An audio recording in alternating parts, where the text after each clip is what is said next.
Sorry I'm late. I took this thing called moon drops to try to just help with my anxiety, and I fell asleep on it. Stronger than I realized, I guess. I mean, I take them every night now for the last week right before I go to bed. I didn't think they really worked that well, but maybe they do, because I took one a couple hours ago here and just was doing my stretches in bed and just whoo, just fell asleep on them.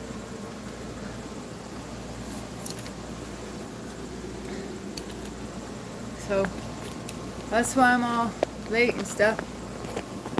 Knocked me out for a couple hours. Oh, hi.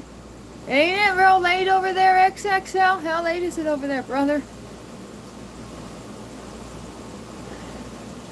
Uh-huh. Yeah, don't worry, you can go sleep. I was just saying I took these moon drops. These things.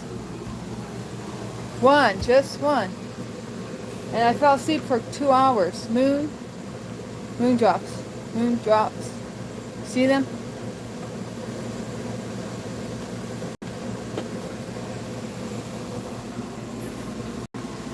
Yeah, don't worry about staying up late for me.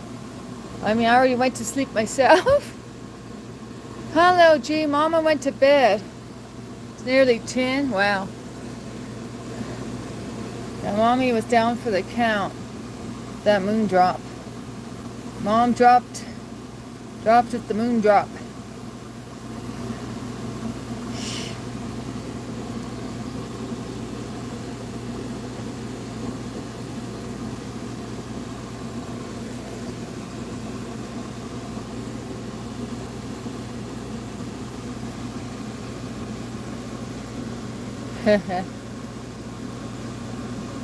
Kissy kissy time. XXL, you getting your, or XXL, okay. Little G, you're getting your kisses from XXL. Hey. He got his chin all dirty. And his side of his face. He has some good dirt there. Like grease or car grease or something. What'd you do that for? Lil G, XXL loves you, Lil G. Lil G, XXL loves you. We love you, Lil G. We love you. Yeah, you heard me. We love, oh.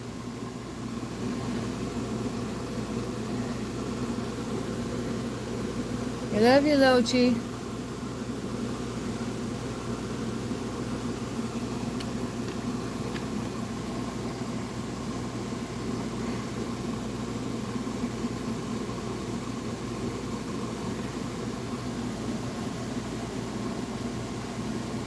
We love you. Okay. Am I Christian? You asked me that yesterday and I said yes. You didn't believe me or something?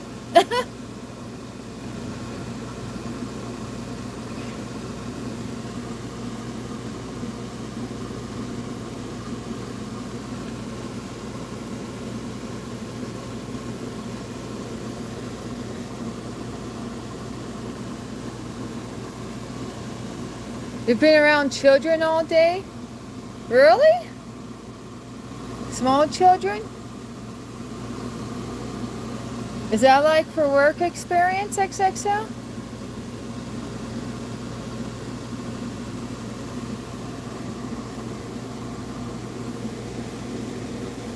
I got packages to open, y'all. I won't open my packages now. I know he wants more lovin's. Ah! But I'm going to open my pack. I know you want more. Oh.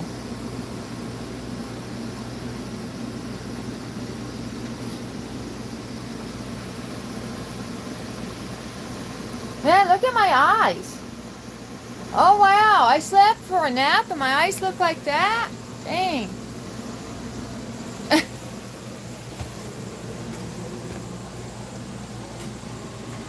They'll dance. Why are 6-year-olds so fast? I know, right? Scary, huh? Took all your energy? No wonder you're tired. No wonder you're tired, bro. You love cats and animals. Okay, I'm gonna open my packages. Nothing fancy.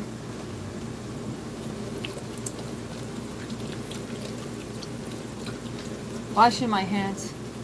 Washing my hands at the pet emoji.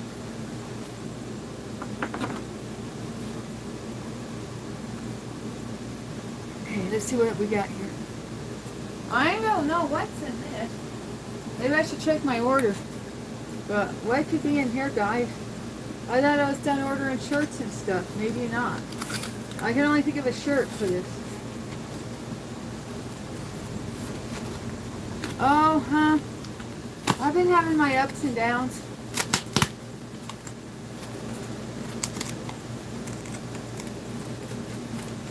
What could be in this, y'all? Look how thin it is.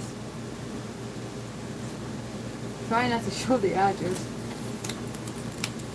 I'm from Planet PXL 450. Until Elon Musk gives me more funding. I'm waiting to go to Venus. But I hear it's hot over there. I already lived in Arizona, so I don't know. Hey, Taz. Oh, it's a book? Oh, Taz, you're smart. Sorry I'm so late, Taz. I took this thing called Moondrops, and apparently they kicked my butt. Yeah. Y'all know my favorite. I forgot I ordered this. Wow, it's so thin. I didn't realize it was that thin, y'all.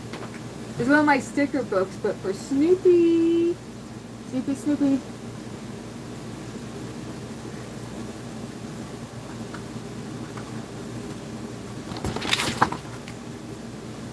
I hate sleeping. What's it say? Oh, I hate sleeping in Woodstock's guest room. Classic, right? Vacancy at the motel. We got pool, dancing, and dining. Dancing? Classic Snoopy, yeah. Chaz, you know what time it is. It's supper time. Supper time, supper time, supper time. He's letting Lucy feed him? I don't know if I would trust Lucy, y'all. She might poison a brother or a sister. It was a dark and stormy night. Oh yeah, this is definitely classic Snoopy. You know when he gets out the typewriter, that's the first line. When he goes to write a book, that's the first line for Snoopy's book. In the cartoons. It was based off of his childhood, Daniel. Charlie Brown was based off of Charles Schultz's childhood. Oh yeah, so this is him in Woodstock's nest. I get it now. This is the hotel one.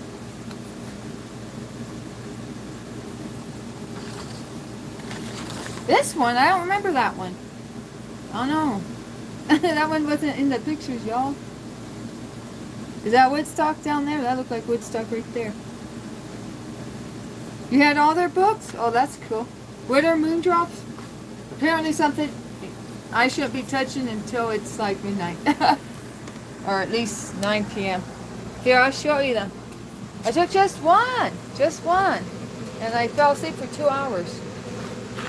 These. Moondrops.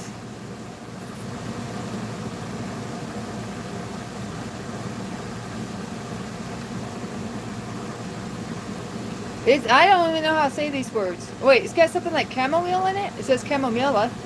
Arsenic cum? What, arsenic? Arsenic cum? What's going on with XX?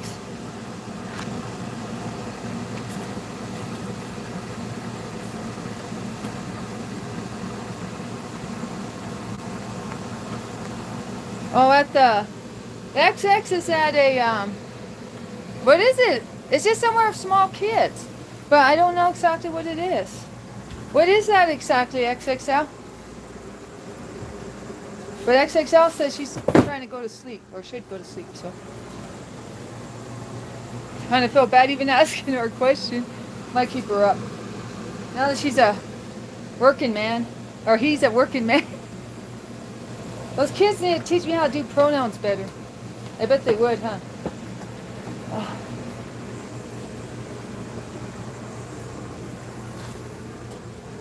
In the school I went to as a kid, I'm doing work experience. Oh, the same school? I know. That didn't even make sense, did it? Sorry, XXL. Oh, someone blocked Phil.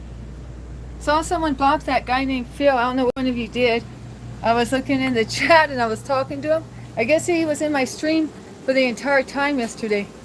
Because I just read the comments for the beginning of the stream. Or the first 20, 30 minutes of the stream. And I was talking to that guy. I don't know which one of you blocked him. He wasn't blocked as far as I knew when I ended the stream, but I guess he was blocking all you guys, so I don't blame you guys. I thought he was going kind of wild. That's why I asked what his age was. He's 49 and blocking y'all. I mean, I don't get it. But I wasn't really, I was just letting you guys do your thing. I wasn't paying attention to all the back and forths. Oh, he's a guy who came in here and dropped a Leviticus verse. That it's a sin to be gay or something like that. And he kept going strong with it. Maybe I should have intervened sooner. But then Rusted Wrench came in here and started telling Phil that he's the best thing since sliced bread. Kind of. But yeah, it was. I'm sorry, XXL. I'm sorry. Maybe I should have said something sooner. I tried to tell him at the end that God told me everyone's welcomed here, and but he still wanted to push onwards. But I mean, that was after he'd been in here for a while. Was it because I told my stupid story about my friends in prison? I hid that live because I thought I used their real names and I felt bad. I felt like, because you know they got kids and families now. I shouldn't be blasting that they were gay partners in prison. That was bad. I mean, if I wanted to tell the story, I should have at least changed their names. Because I come from a small town and people would know who I was talking about. Yeah. I was surprised they didn't block him earlier. XXL had great restraint in not blocking him earlier. Because I forgot he's a mod.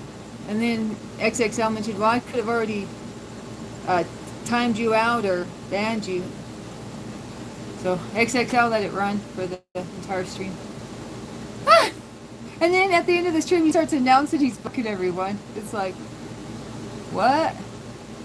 Oh, oh yeah. Well, I thought you guys had it under control. That's why I didn't do much. I thought you guys had it. I just let my mods handle it. So it was basically Phil versus XXL and 1616, and then Rusted Wrench made a guest appearance at the end to tell Phil he had great words of wisdom.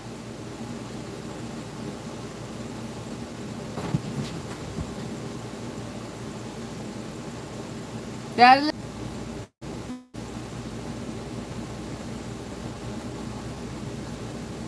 Oh right, yeah.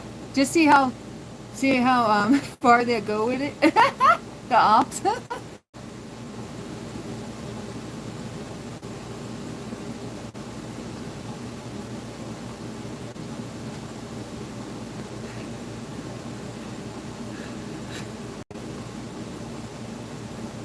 Yeah. Hey Taz, don't what time is it? Should we be headed out the door? Don't let me distract you too much. But I'm happy you're here. It's nice to see you again. I missed you last week, not gonna lie.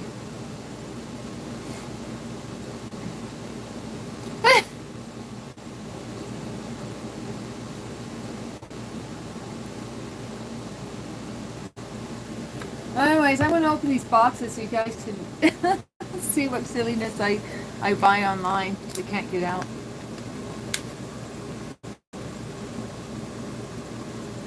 Well, I must still be an adolescent, Dinesh, because I have problems with this too. He says teens have to deal with the maturity to put feelings, emotions, and preferences together and consolidate them in a way that says that this is what I am.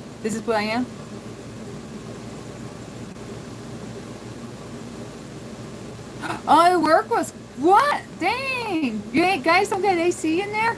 Are you guys just supposed to stay home?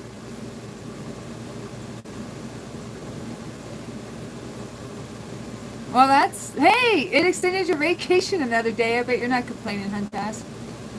But the bills still need to be paid, right?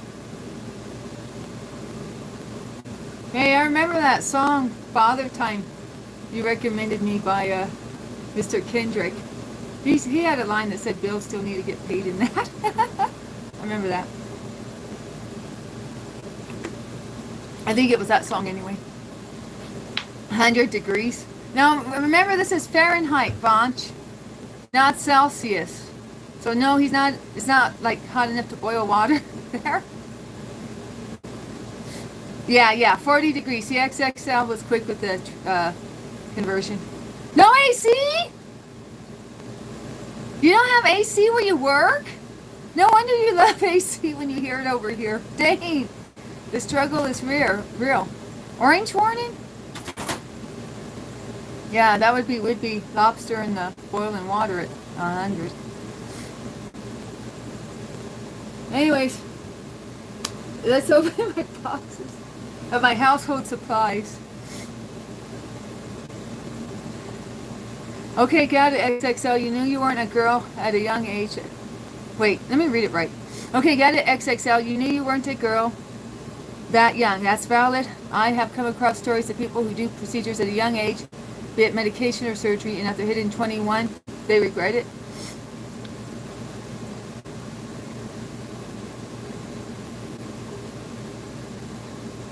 Forget regretting, they are also biologically imbalanced. Oh yeah, there's no AC in Europe, huh? Or at least hey, XXL, my mom's in your backyard, XXL. My mom's in Europe. She went on the Europe tour. I've only mentioned it once on here before. It's been a big plan for 2 years, saving up money for this tour of Europe.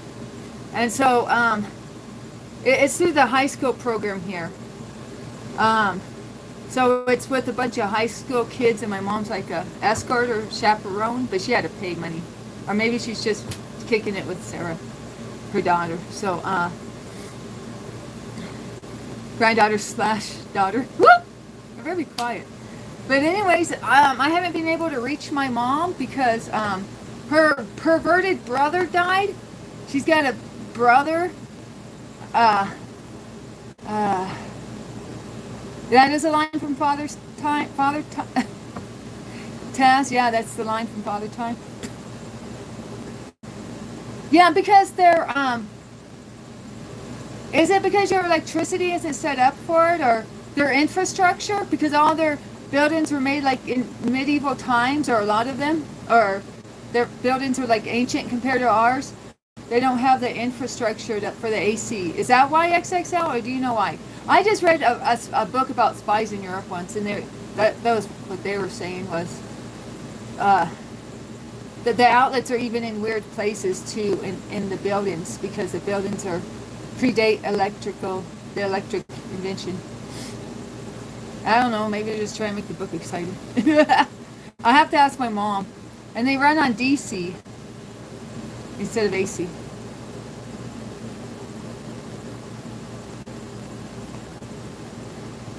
Oh, XXL, you better watch it. My mom's a big trumpeter.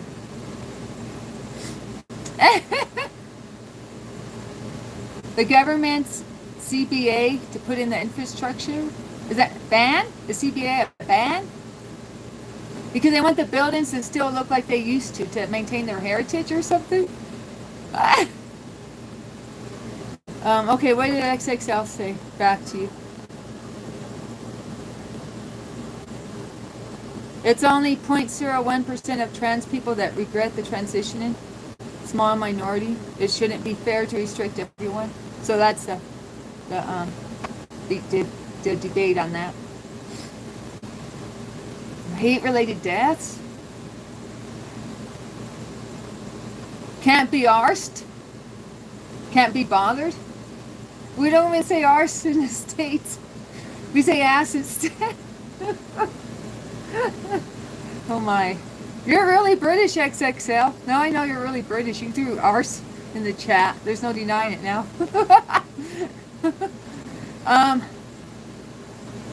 What was I trying to remember? Oh yeah, okay, so do you guys want to hear how my uncle is a pervert and freaked out my mom on the phone, or should we just skip that story? I'm starting to think my some of my stories are not the greatest. Uh, you guys didn't even pay attention to my stupid story yesterday, but I regretted telling it afterwards. But only because I said their real names, like I said. Oh yeah, human right. Yeah. Air conditioning should be written in Air conditioning should be written into every country's constitution as a human right, says Taz. Taz, you're not used to chatting, huh? You get 1 week off and your fingers forget how to type. Anyways, skip the story. I would like to talk about world concepts and philosophy. Anyway, so let me just say, this is why I was trying to reach my mom. It's because this brother of hers passed away on Monday. Okay, well, here's the real funny thing. How'd he say it? So on her tombstone, his wife died first. He was a widower. She died a few years ago, and on his tombstone, how did he say it?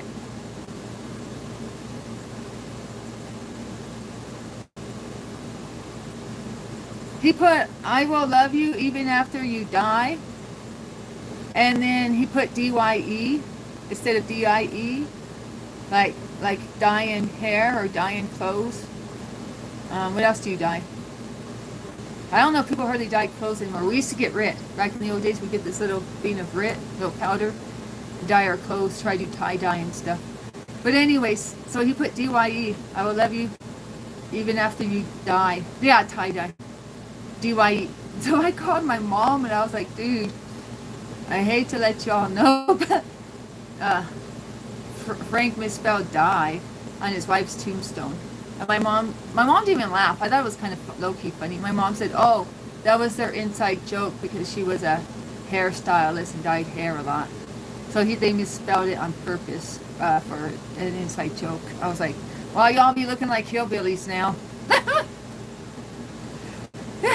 Bill got banned. Yeah, he did 16. Is that your way of saying he didn't do it? It took you long enough to come up with that 16. 10 minutes. I'm catching on.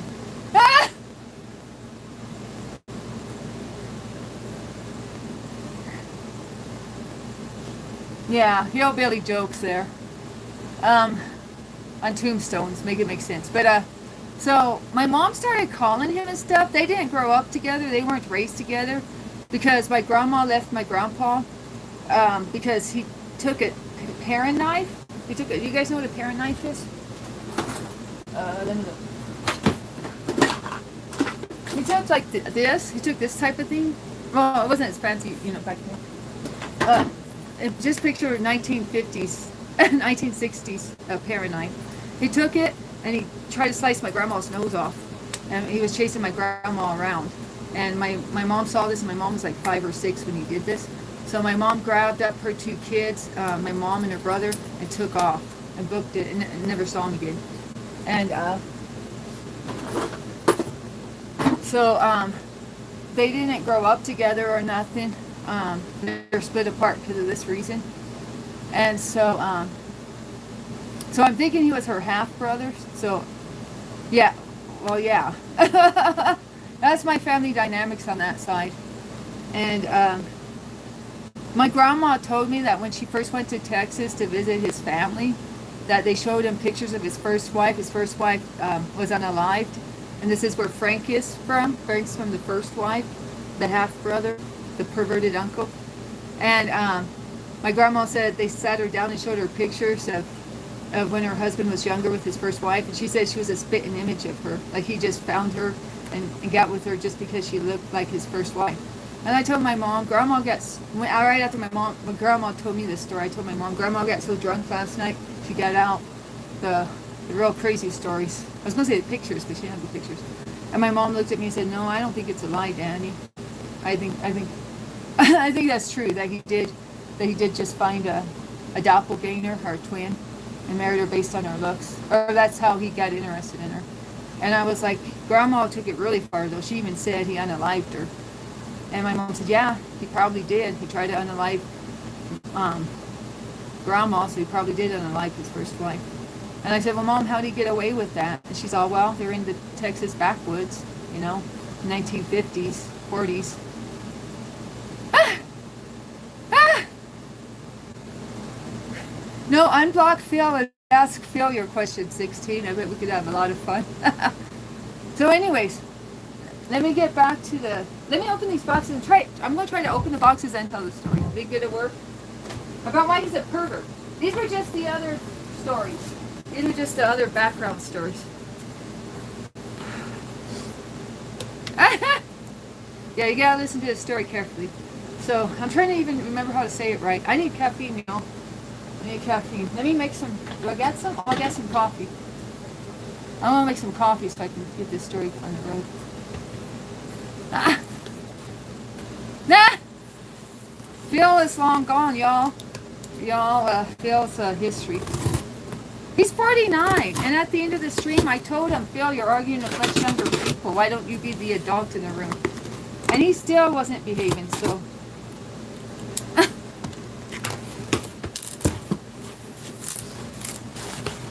I said, why do you have to pick on fights with young people?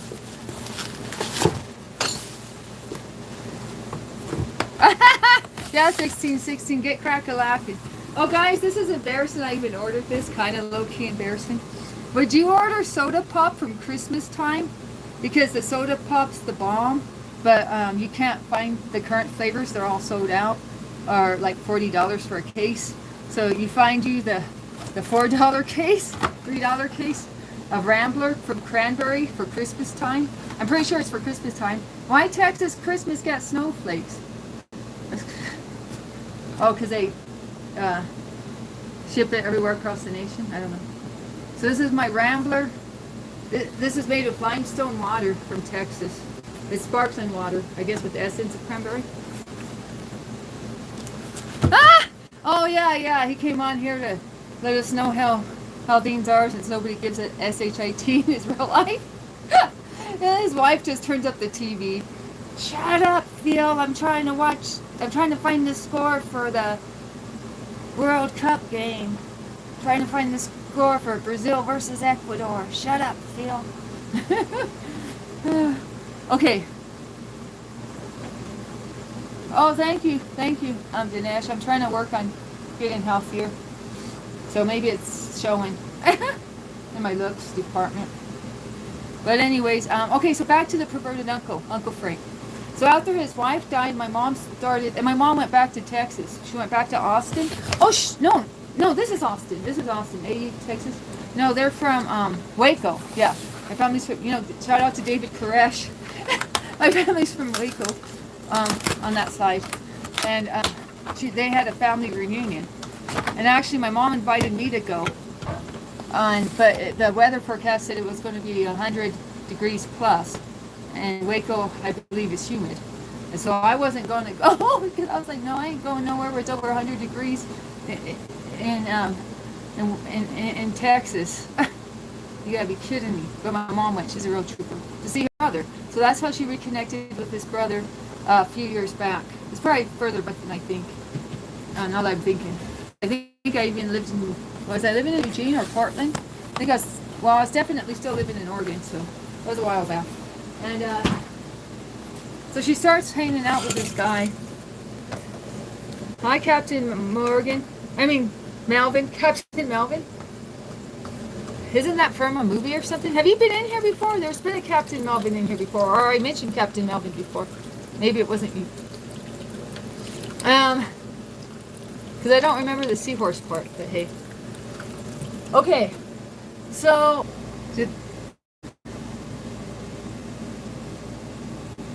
is that better? Did it unfreeze, guys, or is it still frozen?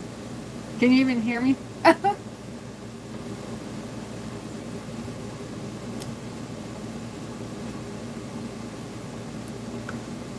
We're back?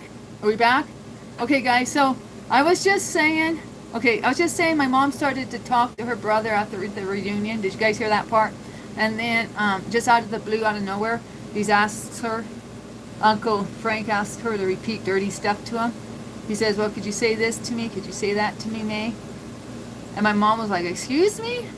I'm your sister.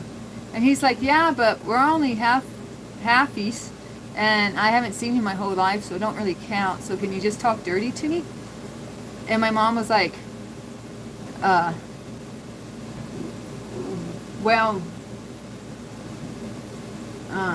what are you doing over there? What are you doing over there that you want me to talk dirty? And he said, I'm playing with myself. And he said, I've been playing with myself every time you call and check up on me.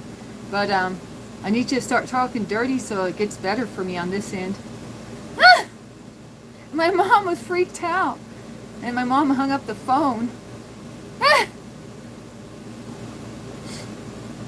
Yeah, my mom got super freaked out. So that's what makes him a pervert. So he wanted to do phone sex with his sister on the phone. Yeah. My mom was shocked. I mean, they're not spring chickens. He just passed away, and they said he was 72 on the obituary. Yeah, so I'm like, and this all happened like a year ago, 2 years ago. I don't know, not too long ago. So I was like, well, should I tell my mom he passed away or not? But I'm like, well, he is family, you know. Even though he said he wasn't to get his jollies off. And so, yeah, it freaks my mom the F out. So she had nothing to do with him. I mean, understandably after that. So anyway, he passed away in Texas, and I saw it on my Facebook. That's how I found this out. Because I'm friends with, like, one of his kids on Facebook or something. And so, I've been trying to reach my mom over the weekend, and her phone was just turned off. So I swallowed my pride because I don't really like talking to my stepdad no more because we had a falling out. But I just thought out of respect for my mom to find out what happened. I broke down and called the home line, and I talked to my stepdad for a hot minute.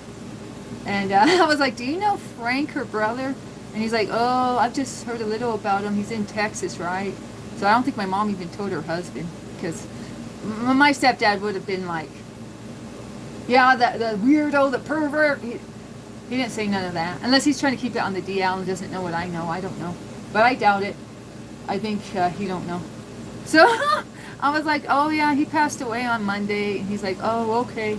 And I was like, I'm not sure if anyone told her. And he's like, no, I don't think she's got anything to do with the folks over there. So maybe he knows. I don't know. It was just awkward as heck because I haven't talked to my stepdad since we had our falling out. It's been like 5-6 years since I ever even spoke to him. But you know, we're both civil. And he's retired law enforcement, so in my mind he's like already writing a profile on me to even talk to him. Like she said this word, that word. Her speech is a little slurred, a little mumbled. Because he's like that. You know what I'm saying? Having a stepdad as a cop, I was always he was always watching me. Like I could tell, like, yeah, out of his peripheral vision, he'd be looking at me outside of his eye and stuff. I mean, just as a cop mode, he still got that in him, you know. It's kind of like once a cop, always a cop. So, so I got off the phone for quickness. Teeth whitening strips, you want to see them? But I relayed the message to George. I did my due diligence. Now we all know perverted uncle is pushing daisies next to his wife, with the word died misspelled on her tombstone. Well, we were actually best friends for a long time. The reason we had a falling out, and I wasn't going to talk about this, like I always say I'm not going to talk about this, but we had a falling out because my mom was riding her wheel like 10 years ago. It had to be 10 years ago by now. And I was working for ODOT. I was doing the trash litter patrol, and I was in the van. And we were driving between sites, and it was kind of a longer drive. Sometimes our drives could be longer. Like we even went out to the countryside and did the litter patrol there, a 2-hour drive away, because Lane County, we did the litter patrol for Lane County, and it extends from like Eugene, Oregon to the coast, and through the forest too. And so it's like it's a long skinny county, so it's not that wide, but it's real long. And so we went everywhere there. Anyways, Actually, I don't know. We didn't go to the coast, I don't think, actually, though. I don't know how they split up the property, now that I think about it, on what we did. Because it seems like we went to the next bordering county. All I knew is I had to pick up trash. So my mom called me. My mom called me, and she was like, I'm making my will. And back then, she still had the property I grew up in. She has the with the house, the small one-bedroom house. I grew up in a one-bedroom house. Oh no, it's two-bedroom house. Never mind, but it's small for a two-bedroom. It's a two-bedroom house, but it's all remodeled because there was a fire. There was a fire when I was like 28, and so my mom had insurance, so the insurance paid out, so she was able to remodel the place. And so it's like got brand new bathroom, brand new kitchen stuff, brand new first bedroom. Like half the house is brand new now. So I mean, that's not that bad. And so I mean, it's actually pretty nice, to be honest. My mom watches all those DIY shows and stuff, so she knew what she was doing when she got the contractors to remodel. So anyways, we had the house I grew up in, the property with that. My mom bought the property next door. I call it Ethel Pepper's property because I was the old lady who lived there when I was growing up. She bought the property next door. That's the one my ex lives on, where he's squatting, where he lives in an RV with no hookups or utilities. But he is making a shower. He sent me a picture of, he's making a makeshift shower now. He's lived there for like a few years, so I'm glad he's finally putting together a little stand and making a shower area. Freudian slip? Who did a Freudian slip?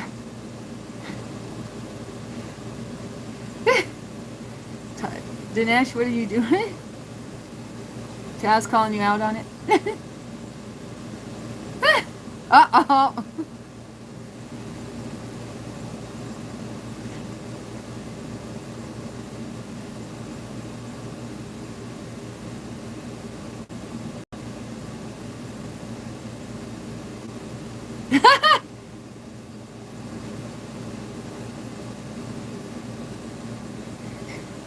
Gene is naming his puppy, or Jan is naming his puppy after Taz. It says 16. I almost blocked your homeboy. He got me mad with something else he said. I almost blocked him 16. But I kept my temperature. I mean, I kept myself in check. I checked myself before I wrecked myself.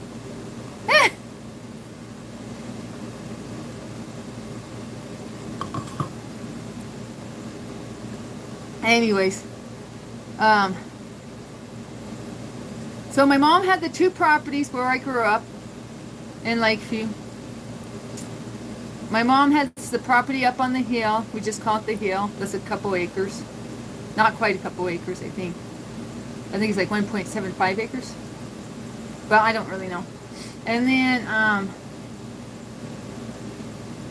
she's got the property my dad gave her in the divorce that they bought in 89 or in 88. Well, the year before we moved to Oregon, they bought a 1 acre there with plans to develop it, and it never happened because they found out how expensive it is to put in electricity and water, y'all. So my mom had how many properties? 4 properties, okay? Yeah, 4 properties.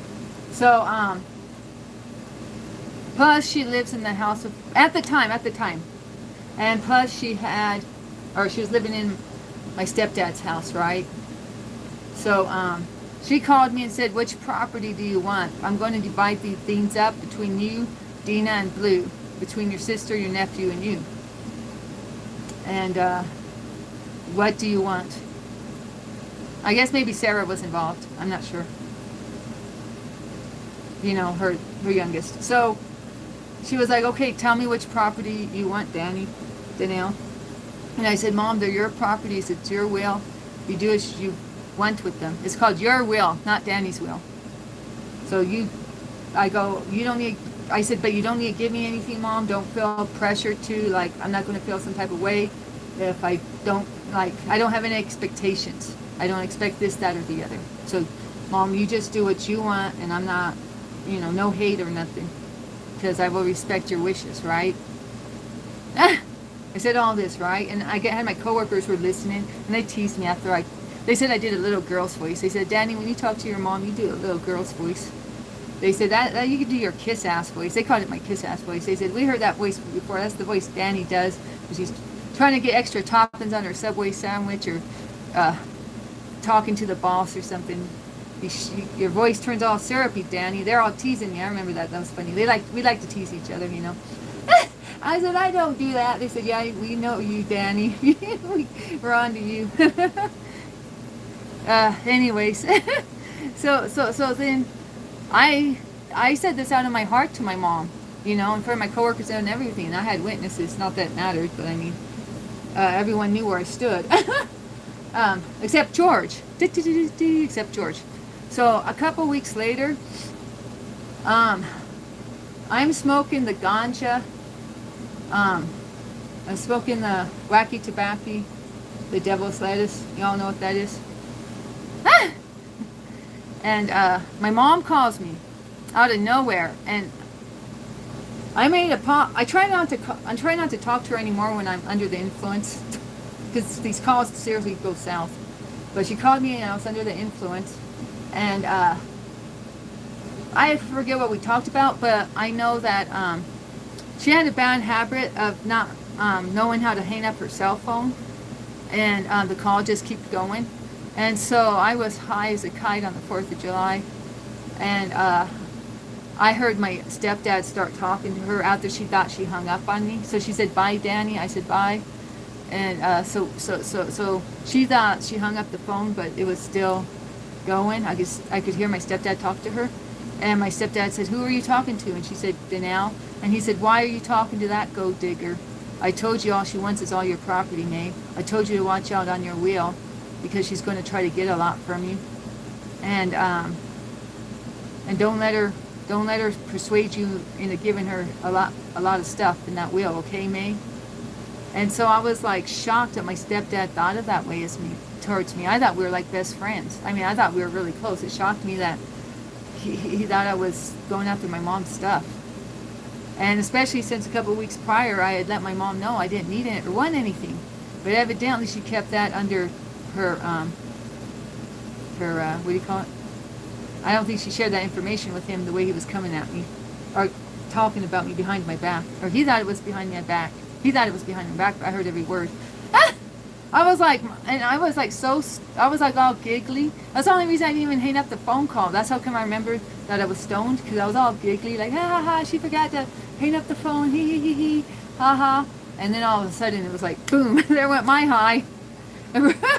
I turned, Danny, I don't know if this is everyone, but Danny can turn stone cold sober when she hears certain things, and that sobered me up with the quickness. I was not, that grounded me real quick. I was like, oh man. Yeah, Taz, I believe it was projection.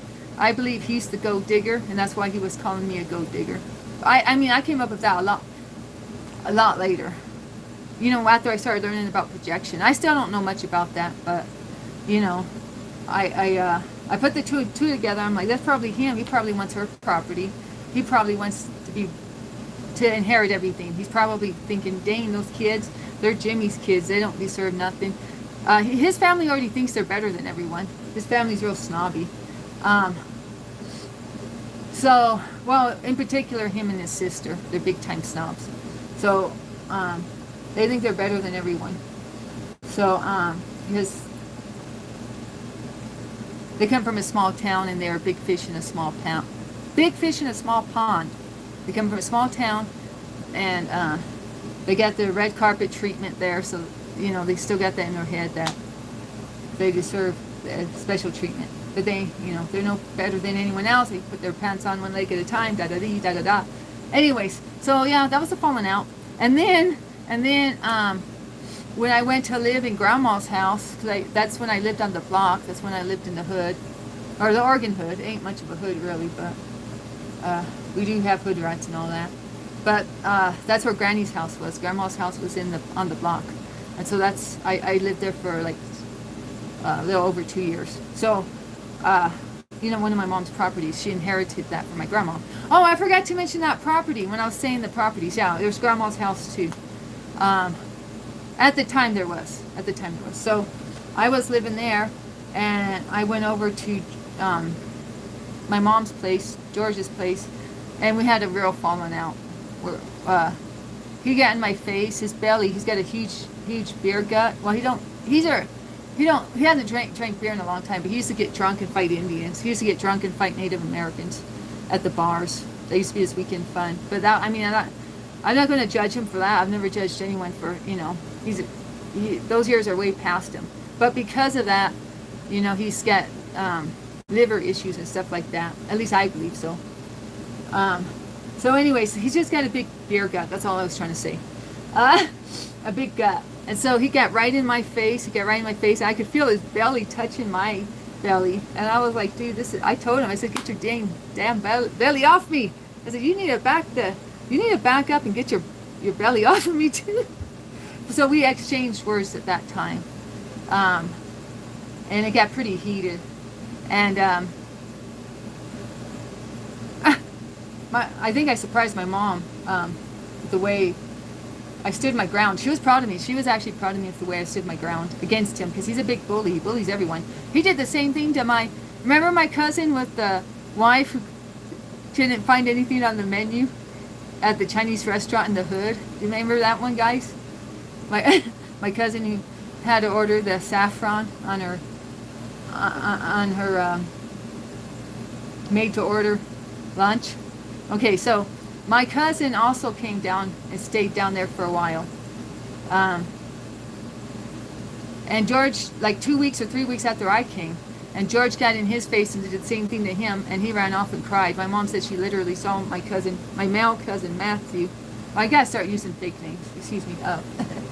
Anyways, my boy cousin, my grown-up male cousin, he's a man, and he's been in the army. George broke him down, and Matt was crying. Matt was crying after George confronted him. So my mom was proud of me. She was like, wow, Danny. But at the same time, I understand me and George have a different dynamic. He's my stepdad, So, of course, I want to talk to him like, like a father-daughter thing. I used to call him my second dad. We were really close. But, yeah, so we don't have anything to do with anybody after that.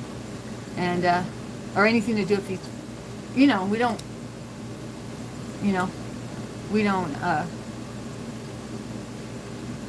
communicate to each other right now.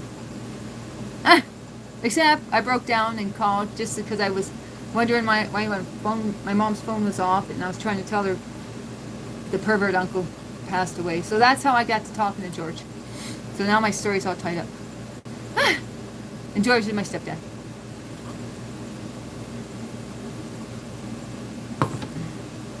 But I mean, they didn't get together till I was like 18, I think. I was a grown woman, or legal adult by the time they got together. Maybe I was even,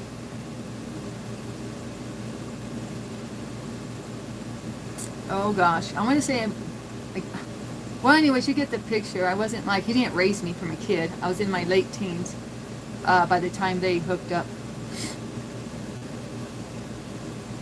Oh, sad, me and George. Yeah, I mean, we were besties. We did.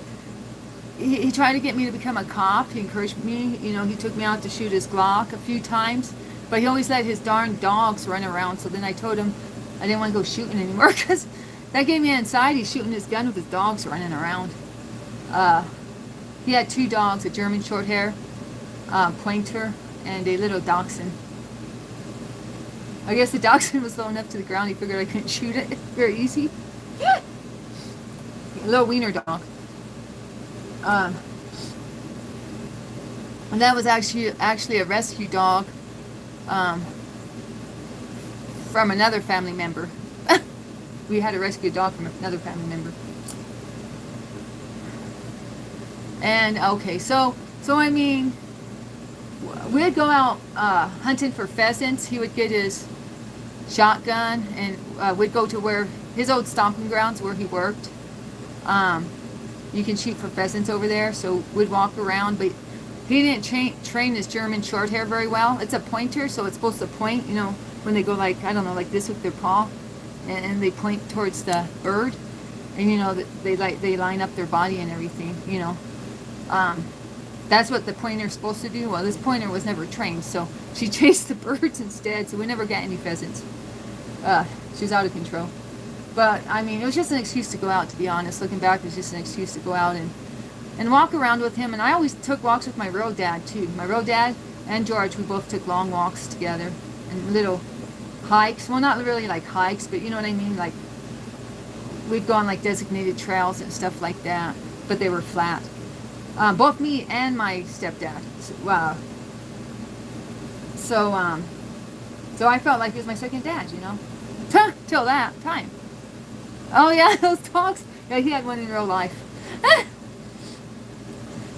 So he always had hunting dogs.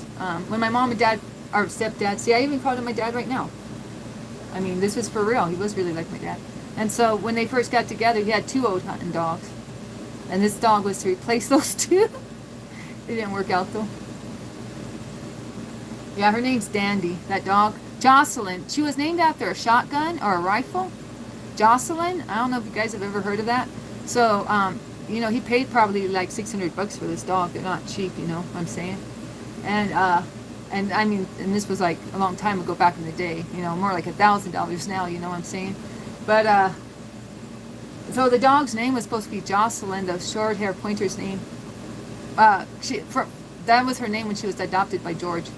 But then my mom looked at, because all the dogs were named after a shotgun or a rifle. They're all named after hunting pew-pews.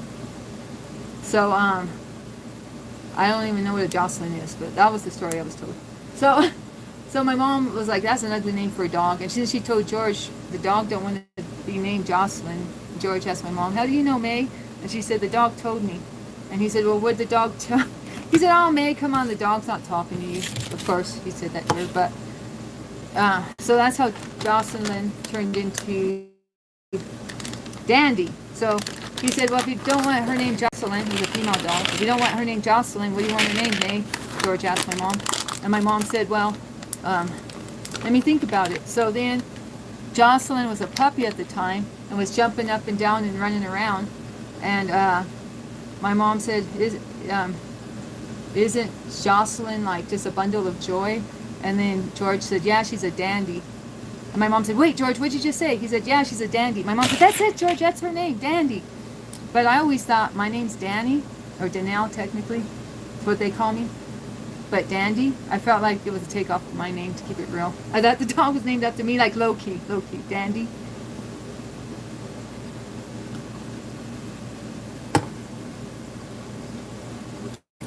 Hi, J-Dub. Who's playing? I saw there's a game going, but for the life of me, I can't keep track of who's playing when. I get it in my YouTube feed.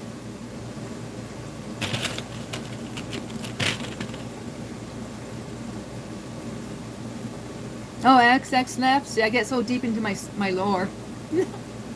Well, he needed to go to bed anyways. It's late over there.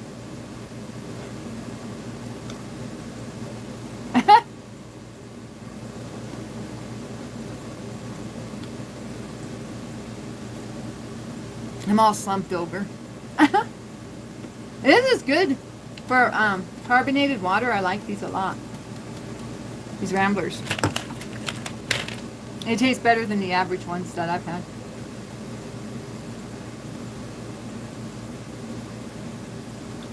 Oh, I'm eating. I'll show you guys what I'm eating. Pistachios. I usually get them with the shell on. But for some reason I didn't this time. So there they are.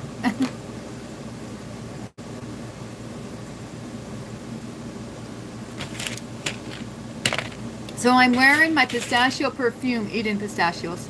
And I have pistachio body wash. That's a lot of pistachio things, huh? Yeah, I remember that was one of our snacks we came up with, Taz. Pistachios.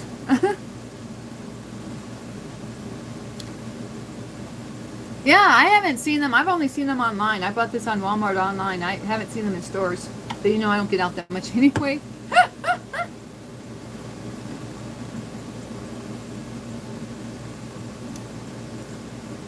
I only bought it because they say they filter it through limestone. So I thought it might have some minerals that I don't get in my body usually. Yeah. I got family in Austin too, but on my dad's side. So I got family in Texas on both sides.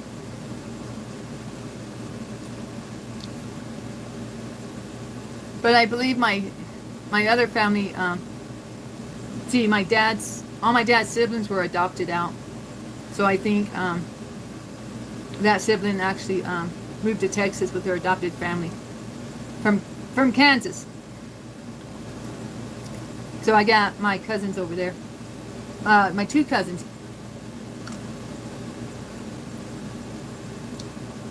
and their kids.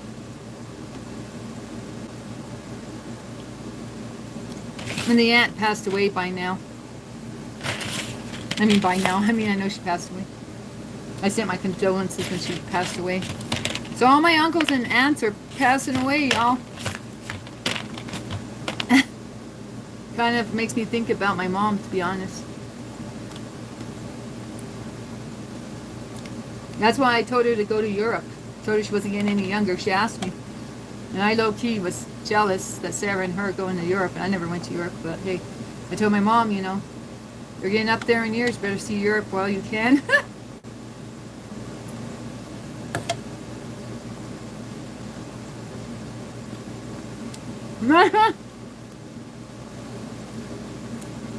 Well, I didn't even know these ones. This uncle and auntie. I have a lot of uncles and aunties.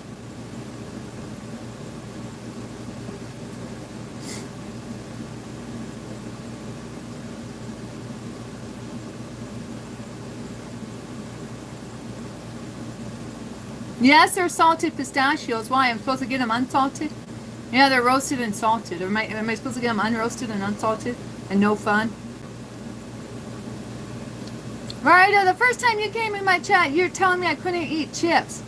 And I was lucky enough I had my blue corn chips that were organic.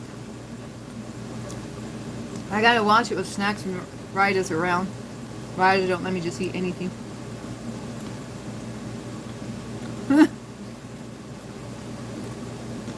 Pushing up cannabis?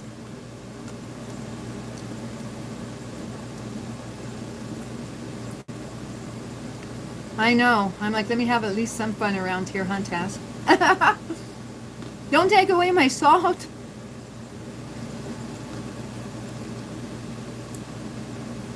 Oh my goodness. I grew up not eating salt. My mom doesn't season food except with oregano. And my whole family got low blood pressure. Is that the concern? The blood pressure?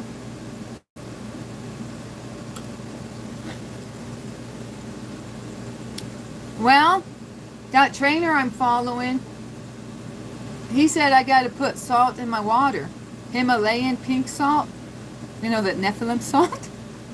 And I got some right here. I found it. I dug it out in my pantry. You know, you guys know my pantry's so full, right? It's busting at the seams. I got my weirdo Himalayan salt I bought from a vitamin store. Because he said I need to put this in my water, y'all. What do you think about that, Ryda? He said put this in your water and then some ocean salt. So I got that salt I showed before. It's not exactly ocean salt, but close enough. Where's that salt? Like this? So I've been putting this, well, I'm not the biggest fan of salty water, so I've just been adding it to other things I eat. Because it'll get you in your body, right?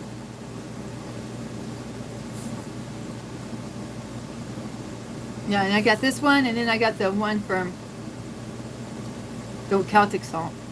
I bought more Celtic salt too, because I was running out. So look at this one, Ryda.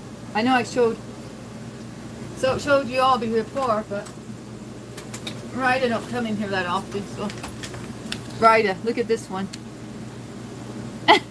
So your girl's got this ain't no table salt. Is what I'm trying to say.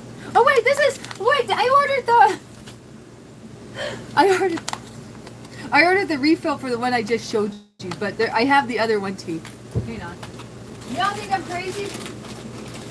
I meant to pull this one out. I meant to pull this one out, y'all. I know. I'm aware now that this is the same stuff I just showed you in the bottle, but it has to be refilled. The one of the bottles does. I have 2 of those bottles. This is called Redmond's salt from Utah. I guess from the Great Salt Lakes. And then this is the stuff, the Celtic salt. The Celtic dude there harvesting the salt with a rake. Hey, look, the dude. Rida, give me a break. Look at him. This is how I'm getting my salt. This dude's out there in the wetlands with a castle behind him. Dude's working outside a castle. He's like a peasant or a... He's got his feudal lord in there watching him in binoculars. He's out here. Come on, isn't this salt good enough? Does it qualify for decent salt or not? I mean, they're making the salt like they made during medieval times, at least according to their picture here. Hey Jose, how's it going? It's got 40 plus, oh, I'm reading the French side. Oh, 40 years experience in making salt. 40 years experience? That looks like it's from before then. 3rd generation family owned salt farms. Well, I said the salt farm part. But it says the Celtic sea salt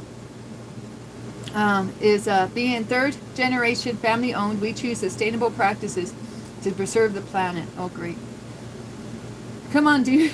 Can't hate on a sister for using this salt. And this one. It's kind of pink too. Oh wait, this is not pink. This is gray. I don't know if you guys can see the color. That's gray. It's like, well, it's like white, but with a tint of gray. And then this one is pink, like Himalayan salt, but not quite as pink.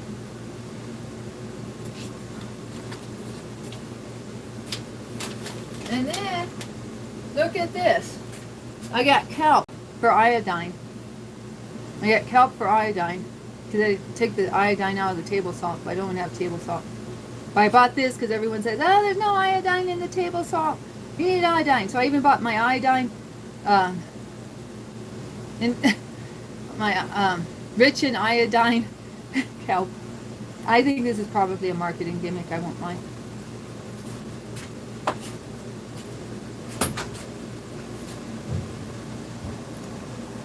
The Salt Master. That's right. We got salt on deck.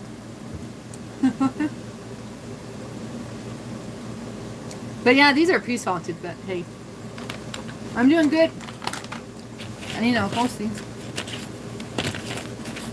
With the healthy salts or whatever. Sea salt. Made with sea salt. Okay, dude. The trainer said I'm supposed to have sea salt. You remember me saying that? This has sea salt. So it's what the trainer ordered. The physical trainer. So there you go. Don't tell me Rita already went to the next stream. Rita, where are you? Can I get approval from you yet? Who's moving forward with their life? Just like, oh yeah, electrolytes. That's, I guess, why I'm doing it, right? But dude wants me to, the YouTuber coach wants me to put that salt in water. You guys drink salty water?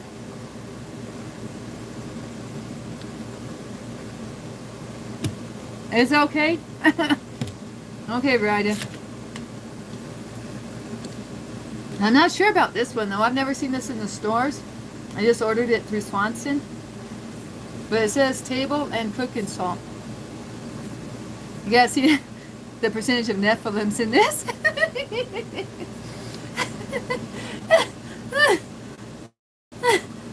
Okay, I don't know why I think that's funny. Sorry. I don't say nothing about that on here. It says 300 million years ago, a vast primordial ocean covered the area that is now the Himalayan mountain range. The salt from that unpolluted ocean was preserved in large crystal formations and solid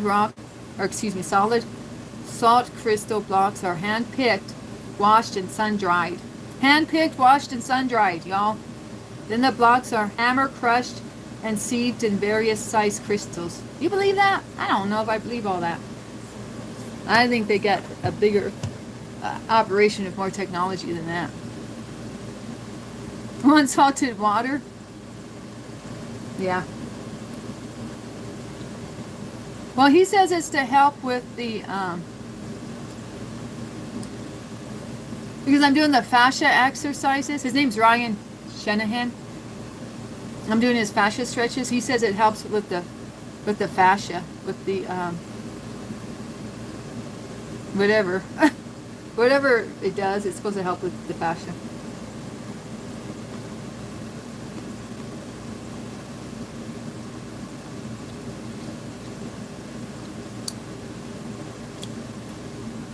Is it child labor though? Hey Dinesh, my elders, one of my elders, she doesn't buy Himalayan salt because she says they use child labor. Are there minors there? Like minors who are minors, literally? Like M-I-N-E-R-S, but they're M-I-N-O-R-S? Minors? So M-I-N-O-R space M-I-N-E-R-S? They got little kids working them. That's what I'm asking. They do? That's why she tells me not to buy it. In case you're wondering why I got all these weird ones, she told me not to buy that kind. Because she says we shouldn't support child labor. I mean, I bought it anyway in this. But hey, no one's perfect. They do? You saw kids working there? In mines?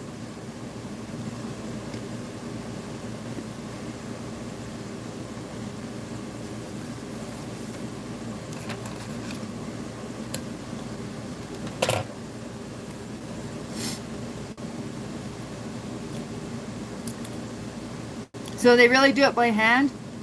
Dinesh says I've been to the Himalayan mountain range. They do it by hand, Danny, no kidding. They have pink rock salts, huge crystals broken down by hand. Okay, now it's time for Dinesh's story time. Okay, story time. There is a village called Old Manala, where the primary occupation is to sell ganja. The ganja is a naturally occurring plant. Is it rudolus though? Usually, I think rudolus is the one you would find in Asia naturally. And well, I'm an Oregon girl, and you know we're snobs, right, when it comes to beer and this product. And the rudolus is supposed to be inferior, but what do they know? Are they out there picking it and smoking it? It's supposed to have lower THC, and it's supposed to grow smaller. But I would think, yeah, it probably does grow smaller if it's naturally wild, right? It hasn't been cultivated. Jordan, you used to come in here all the time accusing things and saying you're going to block this channel. And now you want advice on how to get a girlfriend? I don't know what type of time you're running on. I don't know if you had my channel mistaken for another channel, but you came in here several times saying some crazy stuff. I'm kind of actually surprised you're not blocked yet, to be honest. You pure hating on a sister. Yeah, you said I'm going to block him and block everyone. Please stop. You're going to get a girlfriend in France? Well, Jordan didn't let my comments deter him from asking for help. I'm not a...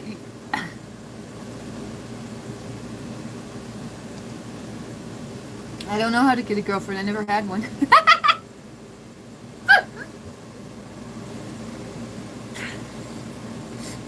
So they place the food on a plate, says Dinesh, on the ground, and I'll place the money on the ground. That's how the exchange is made.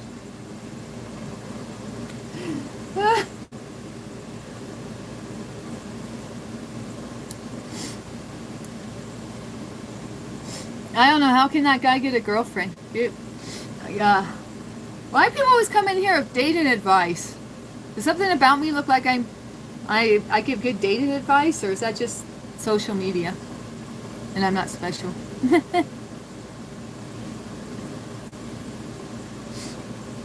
Should I tell Jordan to run through the hood rats? To build up his confidence? They got hood rats in France? Get to that Eiffel Tower. Check out if there's any lingering hood rats around that Eiffel Tower. Or the Arc de Triomphe. Whatever it's called.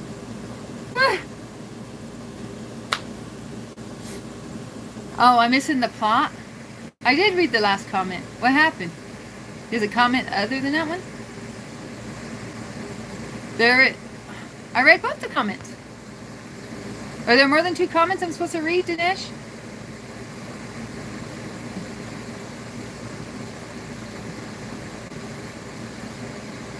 Story. Okay, I'll repeat it. Story time. There's a village called Old Manila where their primary occupation is to sell ganja, wacky tobacco, devil's lettuce. It is a naturally occurring plant. And then I got a bunch of deleted messages. I got a message that says death. Death is the next message, Dinesh. And then you say in your next message, so they place the food on a plate on the ground, and I'll place the money on the ground. That's how the exchange is made. Oh, the death one? All it says is death. D-E-A-T-H. Is there supposed to be more words, or am I supposed to know what that means? Because I'm clueless. Before death?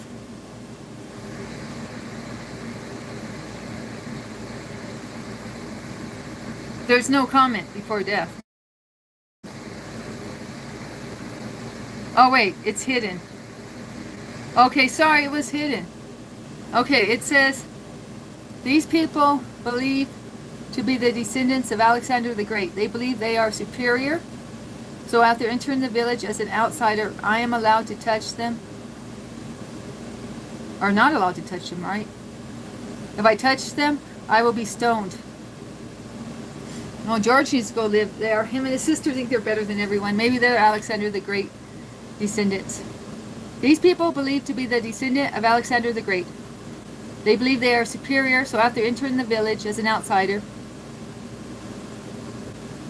I am allowed to touch them. If I touch them, I will be stoned too. You mean not allowed? Dang. I'm going to stay in my lane. Why do I keep slouching over? I have bad posture or what? Oh, wow, it glitched on my side. It glitched. Dinesh, you're glitching the matrix. Not allowed to touch. Yeah, that's what I thought. Hey, I got to open the rest of my boxes. Oh, I got one more. No touchy. Well, I'd stay clear. I'd stay clear anyway. How I know they ain't going to accuse me of something. I'm going to stay in my lane, stay in the USA. Okay.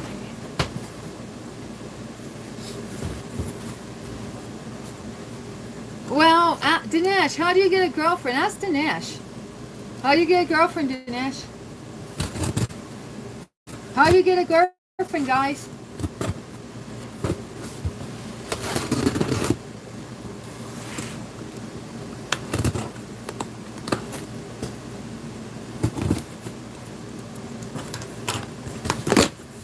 You get... He always coming in here, Taz. Do you recognize the name? He always coming in here, usually more unhinged with accusations. Okay, guys, don't clown me. I know I say that all the time, but seriously, don't clown me. Hey, I got. What's this called? Snuggles the Blue Sparkle. Because Isola told me I needed this for my new sheets. I bought another pair of sheets for the couch out here.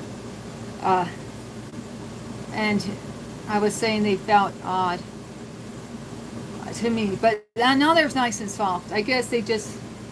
Isola said when you buy new sheets, they always have, like... When you buy new cotton sheets, at least, they always have... they always feel weird. They feel weird.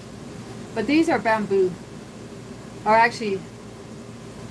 60% bamboo, 40% microfiber, which I didn't want. But anyways, you can't really trust the label or the you really can't trust what sheets are made out of anymore, apparently, if you buy them online. Anyway, so that's the soft and the Dane sheets.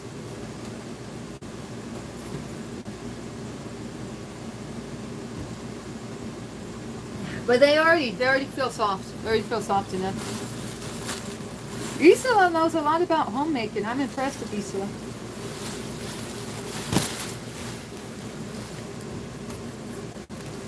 Treat them, my granddaddy always said, treat them like dirt and they stick like mud. What are these? What the heck? Oh, it's, ah! It's pants? I thought these, yeah, I don't know what I order anymore. They look like pajamas, y'all. You know, I sometimes wear that, well, I need to find it, that yacht shirt. I think I've only worn it a couple of times. Remember that shirt I wore the time I put the butterfly tattoos on my face for Jose's birthday? You know, the blue yacht shirt? I bought these to match that blue yacht shirt. And I have another baby blue shirt too, my Adidas one. So, I bought these with the intention to wear. What? Oh, it's a skirt. It's a skirt. Okay, that's making more sense. I was like, it's like, looks like pajamas, but it's actually a skirt. Give a woman attention. Yeah, women love attention.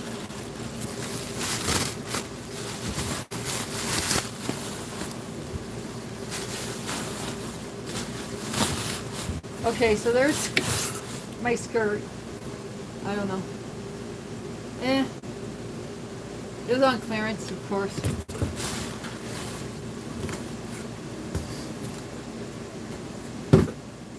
I didn't realize the stripes would be like that.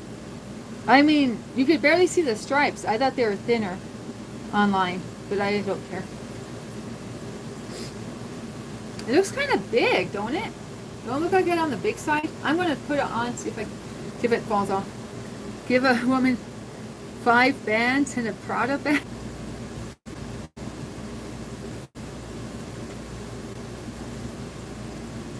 Oh, it fits right. I guess I'm fine. It's fine. Buy women's skirts and clothes, yeah. Okay. I bought this to help me with my sleeping too. I don't know what's in it. Ah! Don't try what I try. Don't try this at home, kids. Oh, lemon balm and melatonin. Okay, well. We'll see if it works tonight, I guess. What is it, strawberry flavored? It shows it's strawberry here. Ah!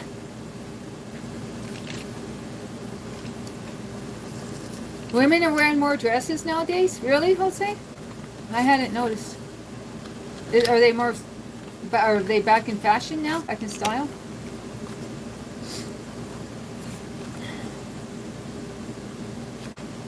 I'm looking at the expiration date. It doesn't expire till October 2027. I'd love to see a woman in a good pair of slacks.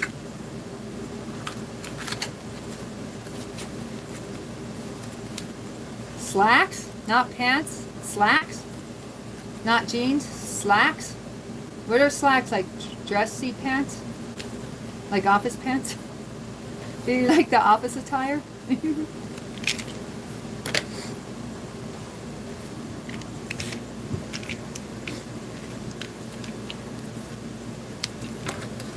I got those white pants. Did you see my white slacks? Are they slacks?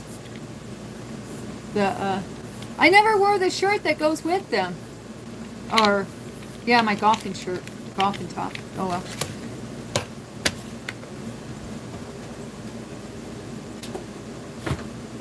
I got plenty of clothes now. Business casual.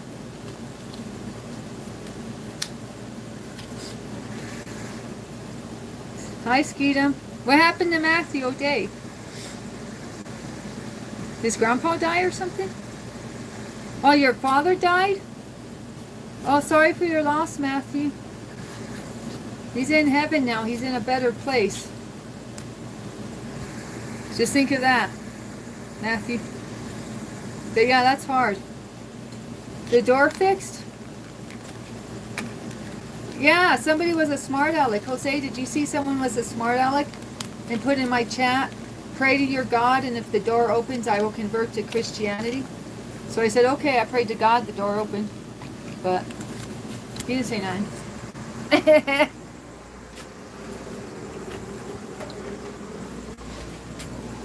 Haters be hating. But when push comes to shove, they disappear. But it was still a good comment because I prayed and felt better about it.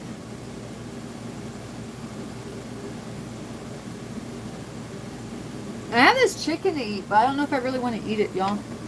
I'm going to turn it off. It's the chicken I made yesterday before Mr. G came home with the McDonald's. Did you see me eat that McDonald's, Jose?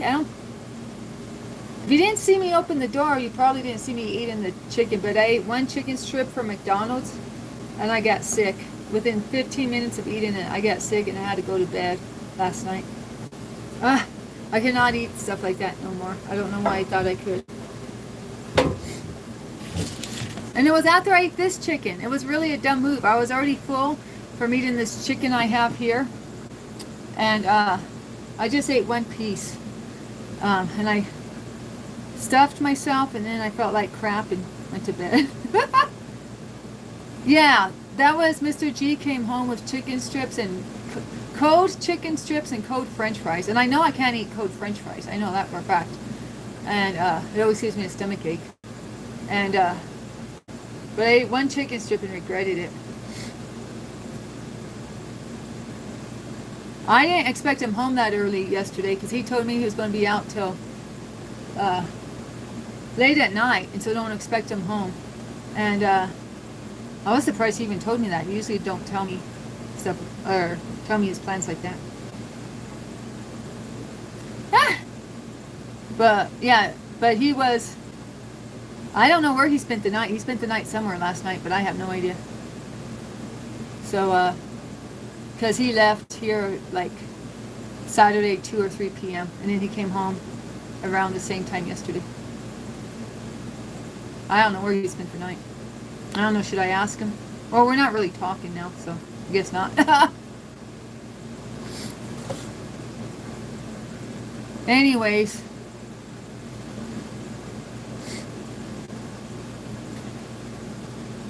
I was surprised he brought me home anything.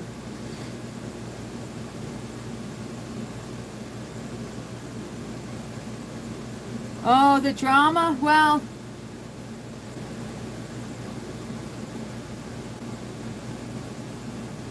he told me he wanted me out of here in 3 days. But, you know, he's told me stuff like that before. But he told me, come up with a plan, and I'll move the RV to where you want to go. But, and I'll take the old RV. But I don't want you in this RV park, and I want you to find a different RV park and move there. And so, there's an RV park downtown here. Like, you know, just like a mile or two down the road. So I told him, why don't you just park the other RV there? And he was like, well, what's your game plan? What's your game plan? This and that. And why don't we just get a divorce? Like, why you want me moving into that other RV park? And I was like, well, because it's still close to your work. It's still here. And you complained to me the divorce lawyer is $250 an hour. So I thought you'd be happy if we just separated first. And but he didn't go for it, and then he said, never mind, we can just be separated but live under the same roof, which I don't know how that's supposed to work.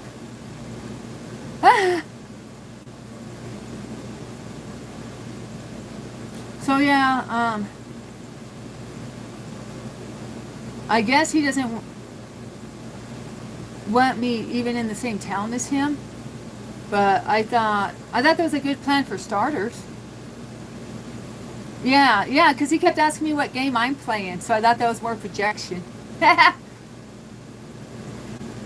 Yeah. Throwing a temper tantrum? Yeah. Probably.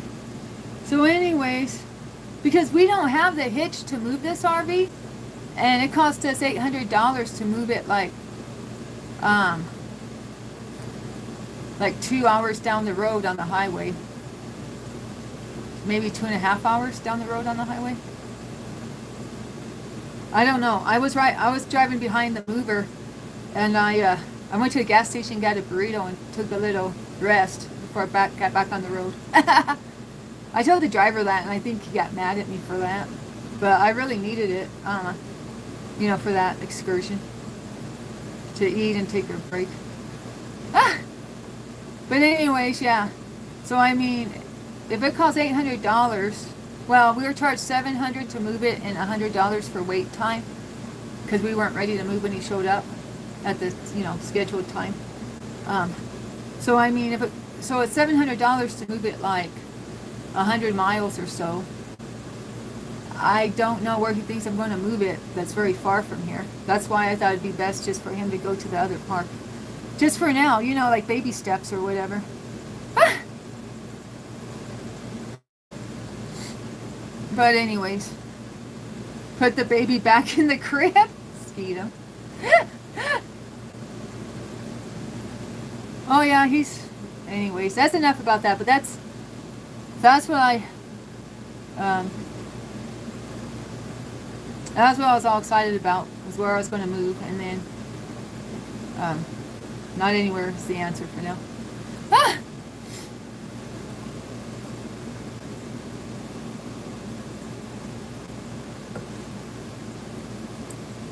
But I looked up a thing. Yeah, that's what I mean, Jose. I just thought, I don't know, it's a start. Baby steps. Jose. Well, thanks for your support, Jose. And everyone, thank you for your support. But,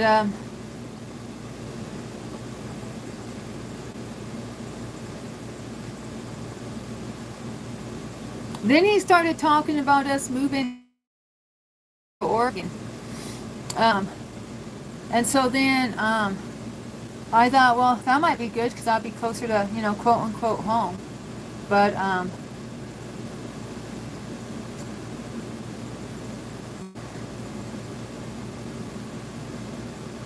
it would be for him to get a different job, or would be a manager.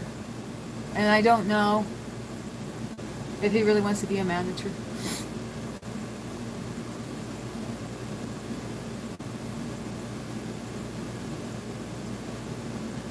Meet a rich guy at a Tim Hortons.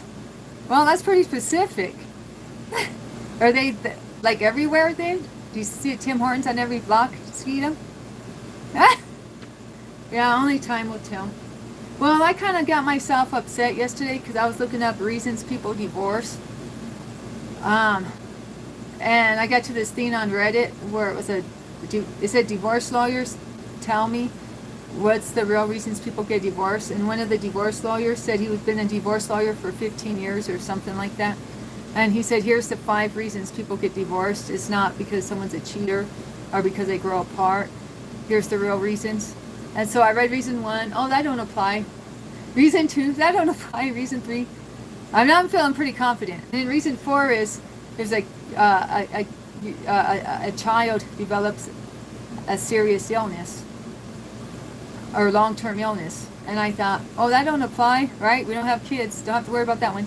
Then number 5 hit me. It said one of the spouses develops a serious or long-term illness.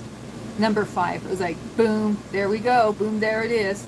And then I got all upset. Yeah, I got all upset over that, thinking about it. I really did myself a disservice, freaking myself out last night with that information.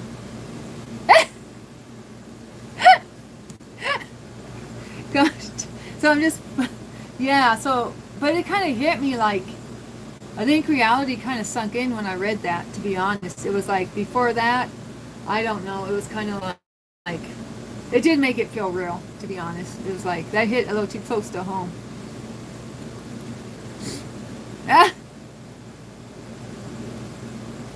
Well, yeah, I know. That...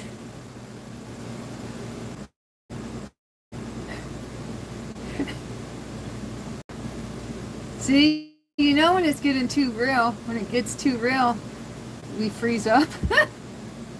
Can you see me now? I reset it. I backed out and went back in.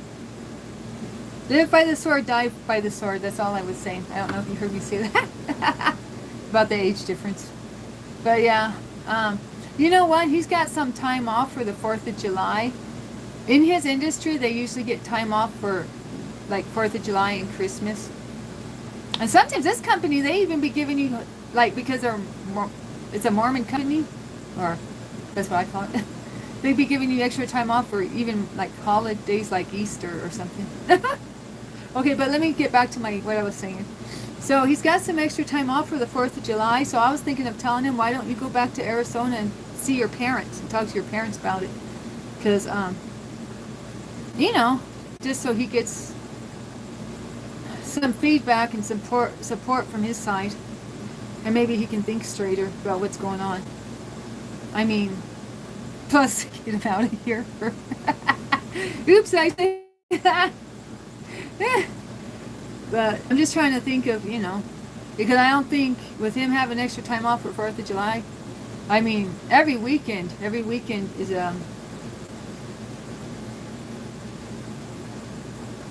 something comes up, you know. So I'm thinking, I don't know, I'm going to ask him about that tonight, how he feels about going to see his folks for the 4th of July. He doesn't talk to his family very much. My mom thinks it's because his brother eloped with his wife, and then when we were in Arizona a few years back, they had their bona fide wedding, and they had a wedding at the Catholic Church over there in Yuma, in Arizona. And they invited us, of course. Well, you know, they invited all the family. And Mr. G had some time off for Christmas, for the holidays, and he chose to take me to Vegas instead. And I had to break it to them because they were like talking about the wedding and stuff and us being there. And I was like, well, I got to be honest. I go, I don't think your brother's going to attend. I don't think we're going to go to your wedding. So and that was awkward for me to do, but I just wanted to avoid the subject. But they started talking about clothes we're going to wear or something. I was like, I better let them know. He wanted to go to Vegas instead of go to their wedding. So my mom says this created what do you call it? A division in the family, a drift. Oh, he loves Vegas. He used to want to move there to go to Vegas to live. That's how we got involved with that Vegas Sin Family Vegas, with the guy who murked the couple on the Strip, because he was wanting to check out Vegas and figure out the ins and outs. A bit of a rift. That's what I was trying to think of, Tess. You must be a good writer. You came up with that with the quickness. What games? I don't gamble. Jose, because my grandpa, he went to the bicycle club in Los Angeles back in the 80s. And that was the only place where you could go to. That was like the only casino in Los Angeles, or at least that I know of when I was a little kid. It's not like, I mean, I was a little kid, right? But I would see the bicycle club. We'd drive by it or whatever. And so my grandpa got credit through them, or went into debt gambling there. And my grandma had no idea what he was doing.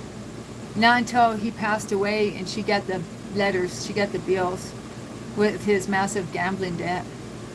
And so, I mean, I get like, when I'm around someone who's gambling, like, because they try to pull you in, they try to pull me in, or they want to waste all their money, I get anxiety just being around it. Like, the only game I play, Jose, I actually played one game. The games from the 90s. You gotta go to like the Orleans. You gotta go to a casino that's not like, I don't know if you can even find this game. Like, it's the old machines. I only play the old machines from the 90s. The poker, the old poker games. And Mr. G gets so bored, he thinks it's the most boring thing because it's not flashy colors or nothing. I mean, it's an effing 90s game, right? I'm totally old school about it. And Mr. G, he has no patience for it. He thinks it's boring. So then he's like, let me walk around. And then I'm like, no, don't walk around, because I don't want him losing a bunch of money with me not around. You know what I'm saying? So then I convince him to sit there, and I will go like for an hour. But I've done that a few times in Vegas. And he thinks it's the most boring thing because he's like, it's not got bright colors. It's basically like old school Nintendo as far as the graphics, but just poker cards. But I tell him, here's my reasoning, Jose, what do you think about this? I tell him, I put $5 in that machine, it lasts me for an hour. Because it's penny bets, and it's really penny bets. You got to watch out in Vegas now because most penny bets are not penny bets anymore. But these machines are, still set up like that. I said, it takes me an hour to waste $5. I said, you go into one of those fancy machines with all the whistles and bells and the holograms and out the screen. You lose your $5 like this with the quickness. You won't even know what happened. You push the button a couple times, your $5 are gone. I said, this is my machine. I can sit here, drink my drink, and you think. That's what I like about it too. You think about, it's got strategy involved. And I just play, usually it's Deuces Wild. I usually play Deuces Wild, but it's got a little screen and there's like 6 or 7, 8 maybe. I think maybe you can play Blackjack, or I think that might be an option, but they're mostly poker games. And so I usually do Deuces Wild because then I know the 2s are wild, and deuces are 2s, so the 2s are wild in the deck, so to speak. So I just love it. Yeah, I just love it. I just I don't have to be around and there's not that many people on those games. I pretty much have the area to myself. Maybe a couple old timers. There's not too many people in that section. It doesn't really draw an audience.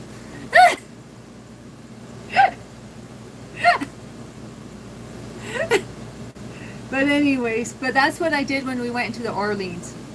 The Orleans, I know for sure get those games. The Orleans is like right off strip. It's not too far from the strip. It's not on strip. I don't know if the MGM, if their casinos even they probably donated these machines to the senior center by now. For a tax write-off, I'm just saying. I don't go for I look for the oldest machine. I don't go for all that new glamour stuff. Yeah. Well, you know me. I'm a real down-to-earth person, so. I mean, we talking about play. I don't know if they even give you free drinks. I don't think the waitresses even go by and give you free drinks at these machines. I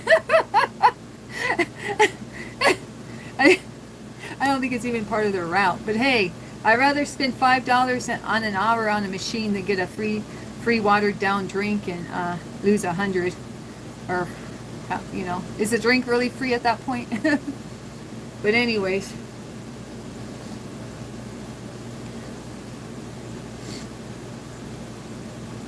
And plus, I don't really like drinking when I'm gambling, because if you're drinking, well, that's why they give you the free drinks, right? To get you intoxicated, so you don't, you keep just putting money in the machine and not be thinking straight. You get more impulsive, right? Or what's that word? You lose your inhibition, right, when you get drunk. So I don't like drinking at my old fashioned, at my old machine. Anyways. Just give me a Dr. Pepper, I'll be happy. Yeah, it lowers your inhibitions. Taz got all the right words for me today. Thanks, Taz. Yeah, exactly. So I'm already hyped up as it is, even being around gamblers and thinking about my grandpa and all that. So.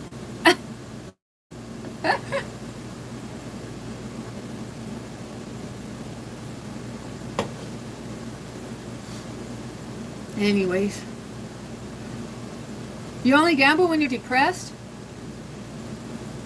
So have you gambled lately? This is my way. This is my low-key way of finding out if you're depressed. When's the last time you gambled, Taz? And what do you do when you gamble, Taz? Will you buy lottery tickets?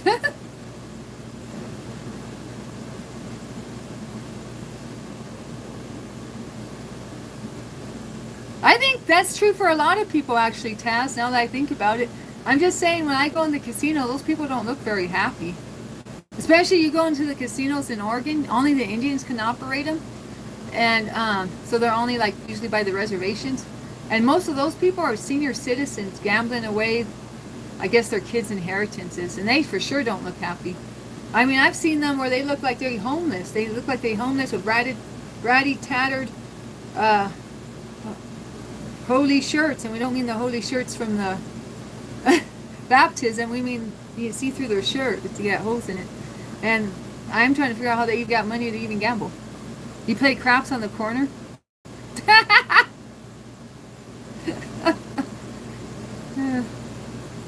And you played Today Was a Good Day? Don't he mention craps in that song? Rollin', rollin'. Good luck. You need us to jump anyone? That's what Isla would say. She always says that. She always wants to. Isla is hardcore. She always wants to jump someone. She kind of scares me. That's why she's my best friend, because otherwise I'd be looking over to see if she's about ready to jump me. She was a badass growing up. Isla was no joke. Kids used to pick on her brother, and she'd fight boys that were picking on her brother. So I know she could bust a move. Oh, how's she doing?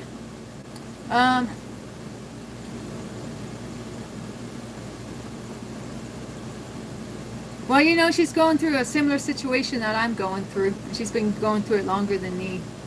And, but she's really positive. She stays positive. I give her that. I admire her for staying positive.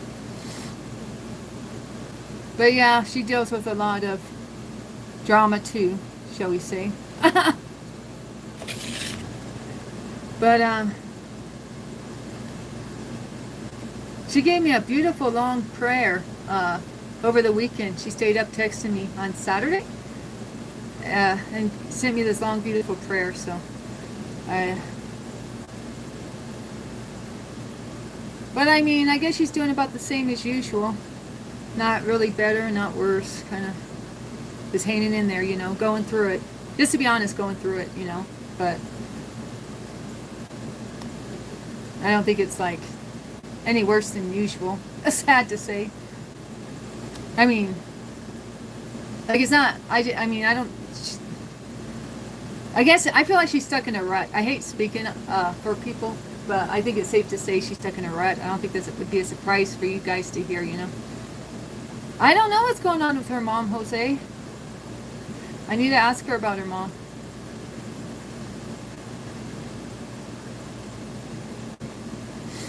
And then her daughter, you know, her daughter's having a baby too. I don't remember the due date, but I have to ask her when her daughter's due. So she's going to have a grandbaby around. So that'll be a blessing, I guess. It seems like everybody's having grandbabies right now. That's the age group of my friends are all having grandbabies. I mean, Isola's young to have a grandbaby, but my elders are having grandbabies right now.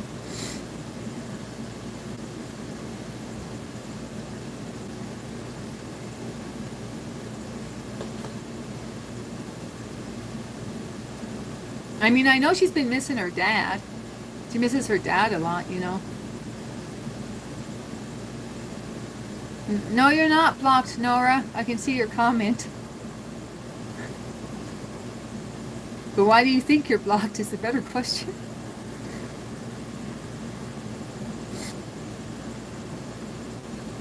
I was having daydreams, guys. I won't lie. Not gonna lie. I was having daydreams that me and Isla were like neighbors. I was having daydreams. I told Mr. G, park my RV in Isla's backyard. Yeah. Oh, she's got crazy neighbors. I guess I can talk about this. I'm like trying to figure out what to say about her. She's got some crazy neighbors, y'all. That kind of like, I mean, that sounds stressful. Like to add that to the mix, you know what I'm saying? So I feel lucky here that at least I got peace and quiet. You know, she lives in an apartment and there's drama. There's drama between the neighbors. And she's in the middle. She's like literally in the middle. You know what I'm saying? So she's having to deal with them. One of the neighbors asked her, are you guys listening? I don't know. I guess well, you guys are her friends, so I tell you. You know she's married to a black man, right? I don't know if you guys have ever seen Mark, but her husband's black, right? And she had her neighbor come up and ask her, why are you married to a black man? Like, I don't know, I'm, I'm surprised Isla didn't. I mean, Isla is all about peace and love now, but man, that would be hard if somebody came up. Well, I've had to deal with racism remarks too, like that. But yeah, it's like none of your damn business, right? Yeah. So that person sounds racist. I mean, the nerve of some people. So, yeah, Mark's the name of her husband. He's like 8 years younger than her, I think. So she married a younger guy too. Not as big of an age gap, but still. You just flip them out by saying crazy stuff. Didn't you know? And say nothing. Right, Dinesh?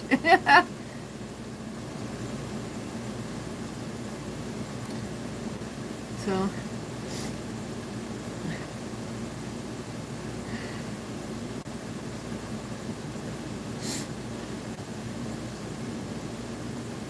Oh!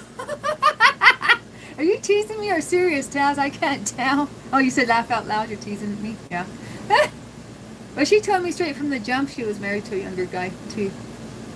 That came up real quick in our conversation. Oh, you saw him? Doesn't he? I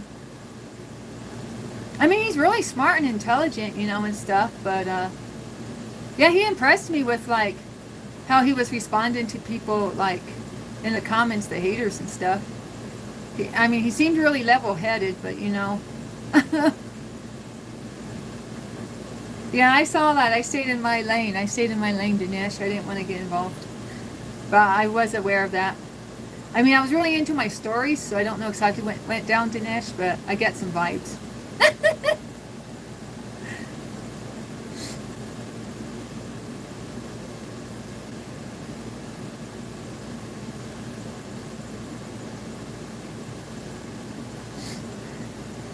Yeah.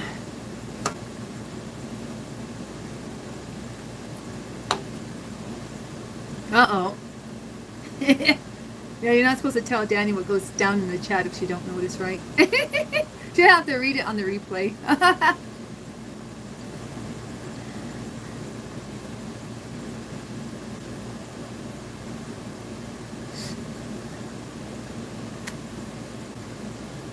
This is actually a comfy skirt, not gonna lie.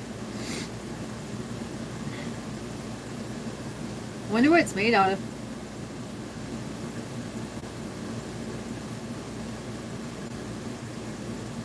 Well, I have a master's degree in adult education. Did you know that, Dinesh? I have a master's degree and it ain't like a regular master's degree in education either. It was it's based on the Australian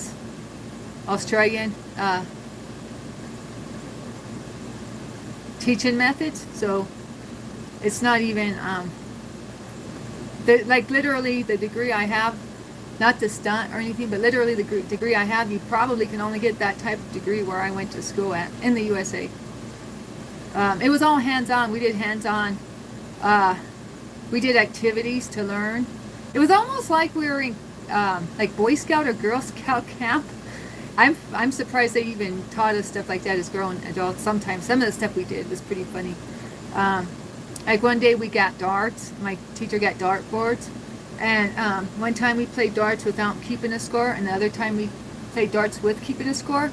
But the teacher asked us at the end if we did better with not keeping a score or with keeping a score. And that was to teach us that some people are competitive and do better in competition, and some people are non-competitive and do better without competition. So that's just one example.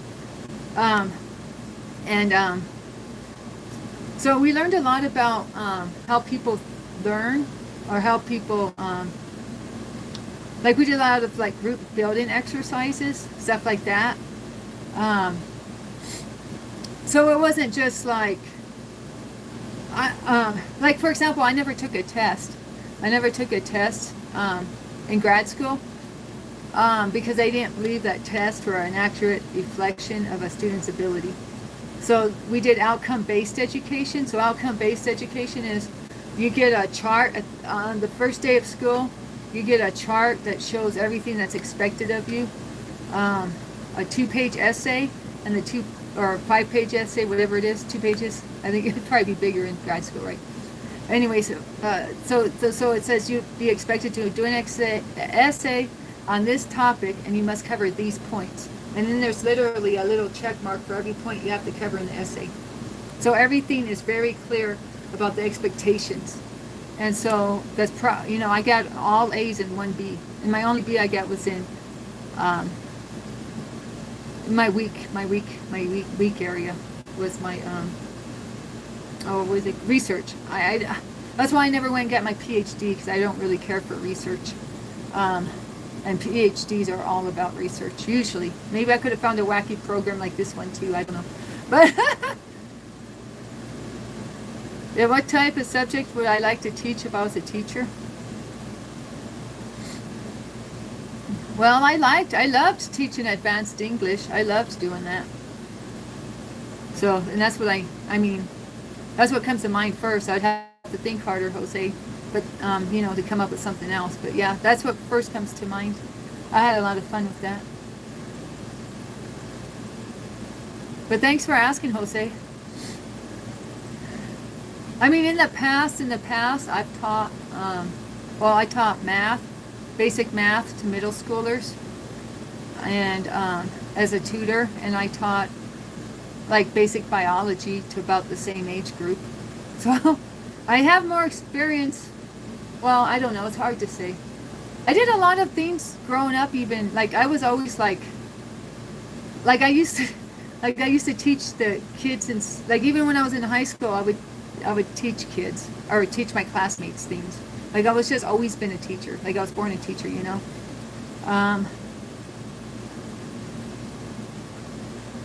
Or even like when I work somewhere, I tend to take on that role, even though it's not part of my job description to teach people stuff.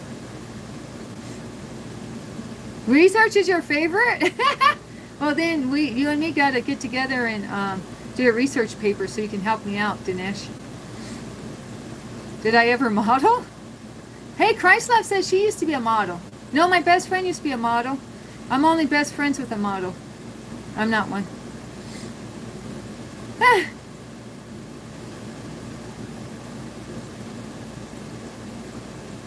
Research on what? Probably something like a sociology topic.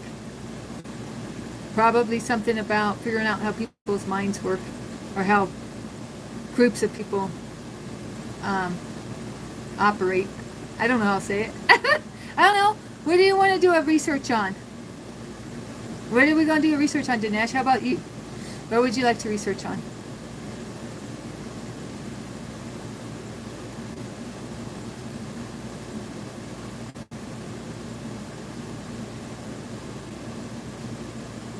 I mean, for my master's degree research, I did how church members view spirituality versus religion.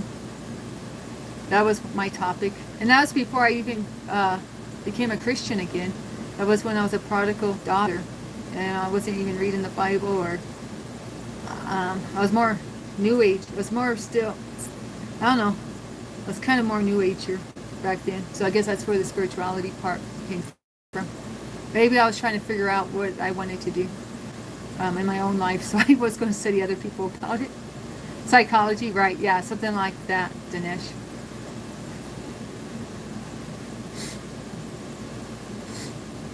But yeah, they wanted us to, they wanted us to do a thesis interview. They wanted us to do a thesis interview to get our master's, but they didn't come up with that till like halfway through our last year, and it was a 3-year program. So we all freaked out and said, what? Your outcome-based education, you're supposed to tell us from the beginning everything you expect out of us, and now you're doing this? So we talked them out of doing that with us. They were like, how do you guys feel about a thesis interview? You guys know about thesis interviews? You have to do them to get your PhD usually, and sometimes to get your master's, but not always. So we were like, hard pass, we don't want to do that. So it's basically where you have to take your research paper. That's why I'm mentioning it, because it's based on, A thesis interview is usually based on your research. Your personal research, like your interviews, your surveys, your analysis of statistics. Like what percent of people said this, based on what percent of people said this, and how does that fit into the bigger picture or your belief? Like, does it fit your hypothesis? Does it not? All that. So always in the USA is on, or at least, I mean, with my experience is that whenever you get your PhD, you'll go through a thesis interview, and your thesis is basically your research. And so, written down and explained. So, yeah, my teacher was like, Jennifer, her name's Jennifer. Jennifer was like, hey, what do you guys feel about doing a thesis interview? We're all like, we don't feel like doing it. Thank you. Aren't we bad? We all were like, no.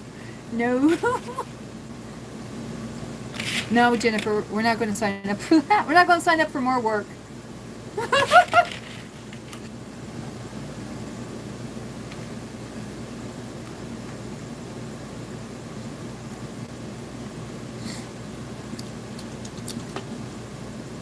Oh, St. Thomas Aquinas? I don't know how to say his last name, but yeah, I've heard of him. I have heard of him. It says, Dinesh, says, dude, you should look up the St. Thomas Aquinas. He went to the Aristotle School of Thought, then he became a saint. He produced a paper, 5 Things That Prove God Exists, that inoculates atheist views in the first point itself. Whoa!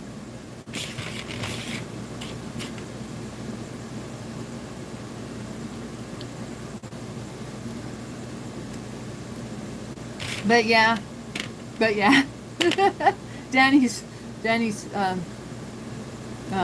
silence breaker. But yeah.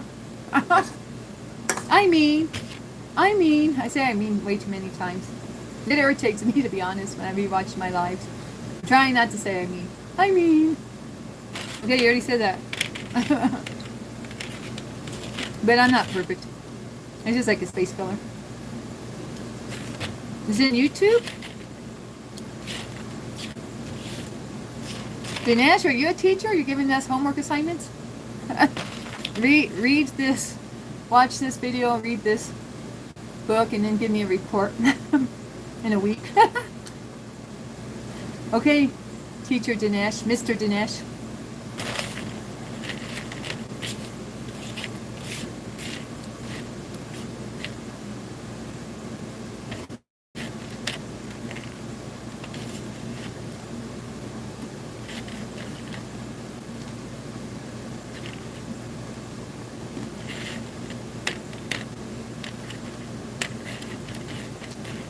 Oh, sorry, Dinesh. I haven't done anything with your t-shirt design.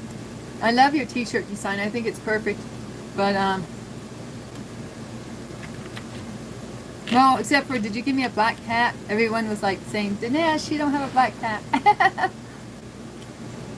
But, one of these days I'm going to figure out how to put that on a bona fide shirt.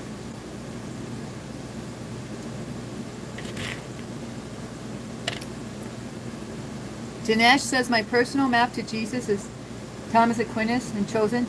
That's what my personal journey showed me. Oh, okay. Thank you, Dinesh. Love you long time.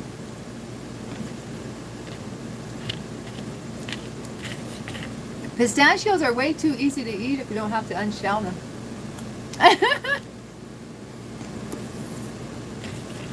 I'm eating these up with a quickness.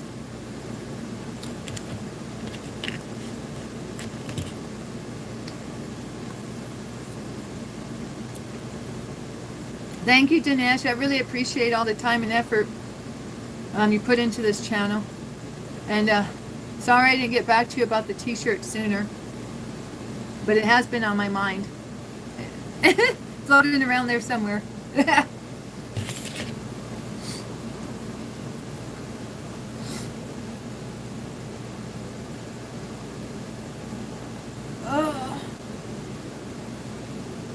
Try combining cashews and raisins. Dog, Dinesh, I almost bought raisins. It's funny you said that. I came really close to buying raisins, but then I was like, do I already have a box of raisins?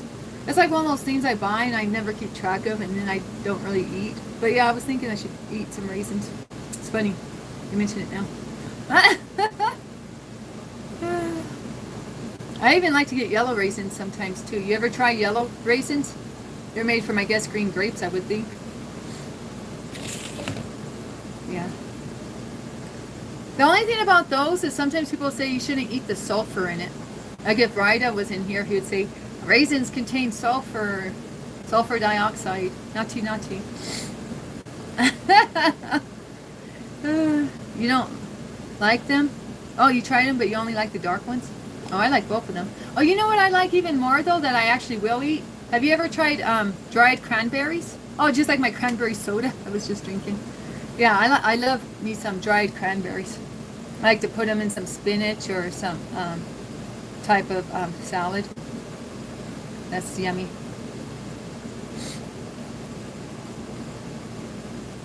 Or do you even have cranberries in India? Do you know what I'm talking about? Was there a cranberry on here? Oh, you can barely see it. Is that a cranberry or a holly? I don't know. It's just a little red. They're just little red berries. Or not? Are they really berries? They're called cranberries, but I don't know if they're technically a berry.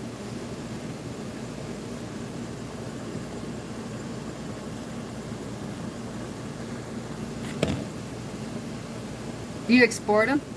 Export them? So you grow them there? Soda water with oranges? Yeah, that sounds good too, Yoma Masho.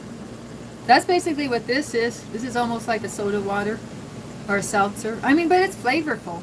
It's got a lot of flavor for what it is. It's sparkling water with cranberry essence. Import them. Yeah, that makes more sense. Yeah, because, excuse me, up here they grow like in, I think, Wisconsin and Maine. They grow in bogs. We call them bogs. They grow in like wetlands. Or they grow in like these farms where there's like, I don't know, they grow in water. I assume these farms are naturally occurring in Maine and Wisconsin because that's traditionally where they come from. But with the technology nowadays, they probably could, you know, fill up a field with water somehow and make it a bog. Muesli stuff? Muesli? It's been a long time since I ate muesli. My mom, when we were little kids, my mom was organic before organic was cool.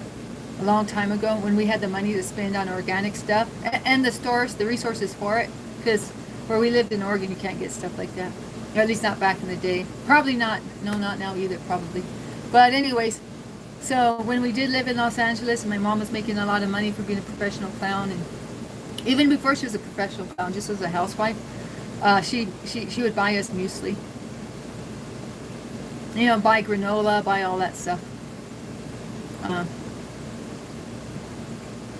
I mean, my mom had she made my baby food. She wouldn't buy Gerber's when I was a little baby. She had a pumpkin patch and she grew pumpkins and some other stuff, and she would mash it up and feed me that as a baby. Or she would go to the farmer's market and buy fresh fruits and vegetables to feed me as a baby. I mean, I was really spoiled as a youngster. I always thought maybe that's why I never broke any of my bones, because, you know, she gave me a good setup. Later on, we were introduced to refined sugar when I was like, right after I turned 11. You know, we got into poverty and did candy cereal and all that. But I didn't even know what candy cereal was when I was a little kid. I thought, some kids clowned me because I thought frozen berries was a treat when I was like 7 or 8. I don't know, I was around some kid. It was probably my cousin.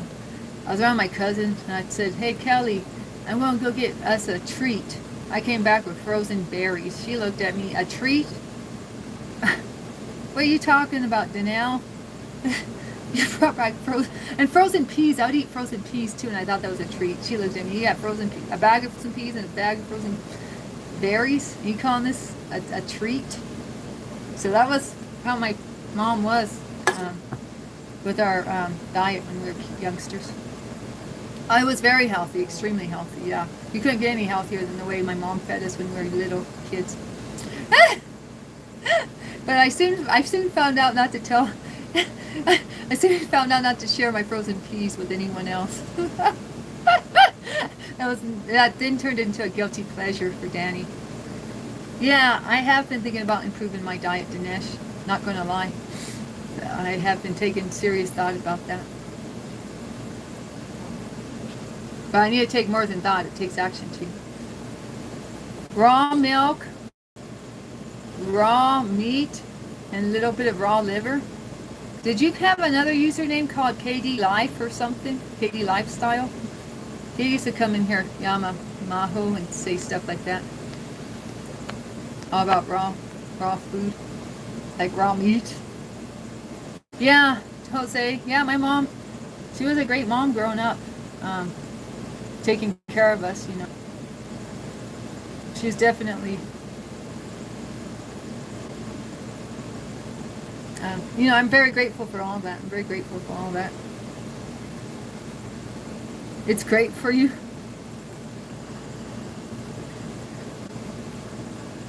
Jerry, you sounded like my uncle. Jerry, you sound like my Uncle Frank, so I'm going to have to get rid of you. I don't need my Uncle Frank's ghost here. No, should say that. Bruce Lee smoothie, raw beef, oh, raw spinach, raw eggs and milk blended into a drink.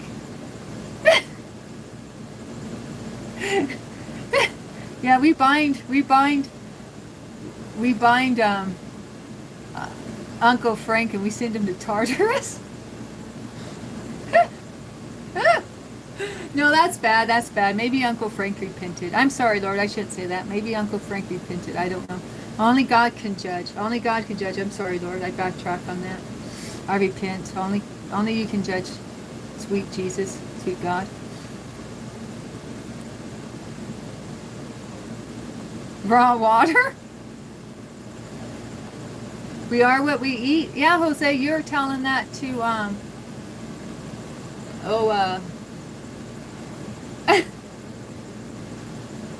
J-Dub.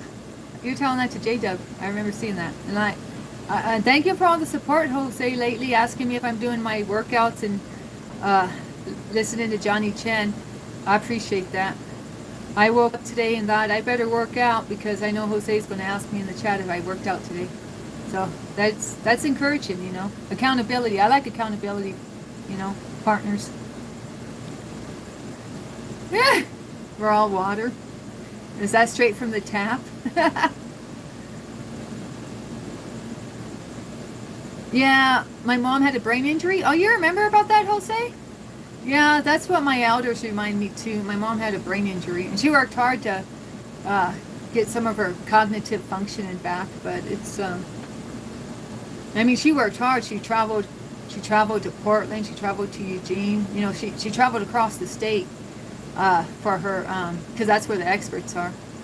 Oh, Isola's texting me.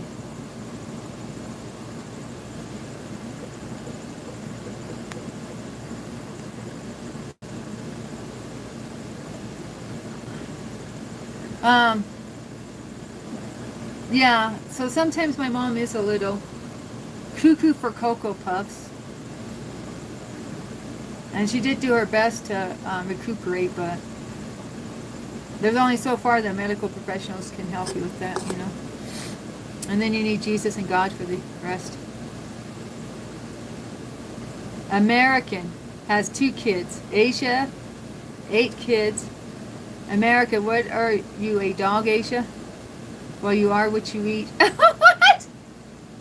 I should have read that to myself first.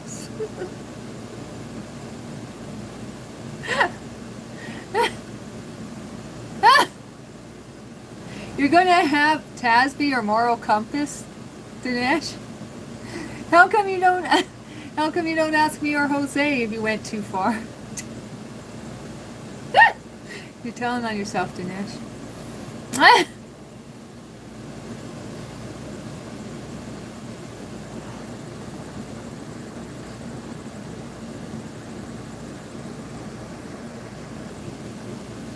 If you have to ask, it probably is. That's a good policy. Right, Task? Anyway, guys, I think I might wrap this stream up.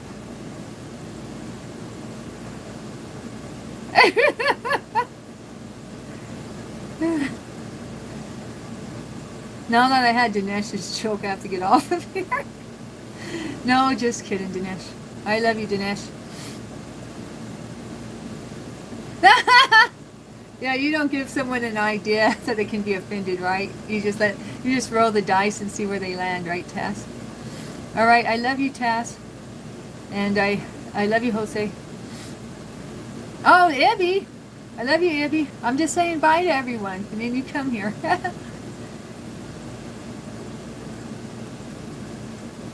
And thanks for all the positive comments, Jose. I appreciate them.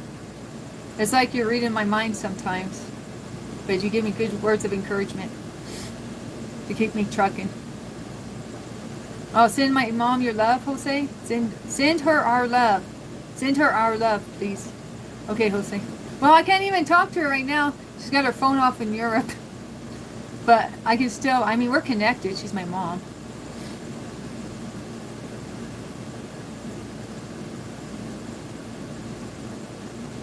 But yeah, I mean, she's going to need love right now, dealing with Europe. I mean, that must be crazy for her. That's her first time across the pond. Oh, you have been here, Ivy? Oh, okay. You're just saying, love me? Love. You're just sending your love because I'm shutting down the stream. I get it, Ivy. Okay, well, love you, everyone. Love you, Ibby. Love you, Jose. Love you, Dinesh. And love you, Taz. Sending love to mom. Yeah, all mommies need love, right?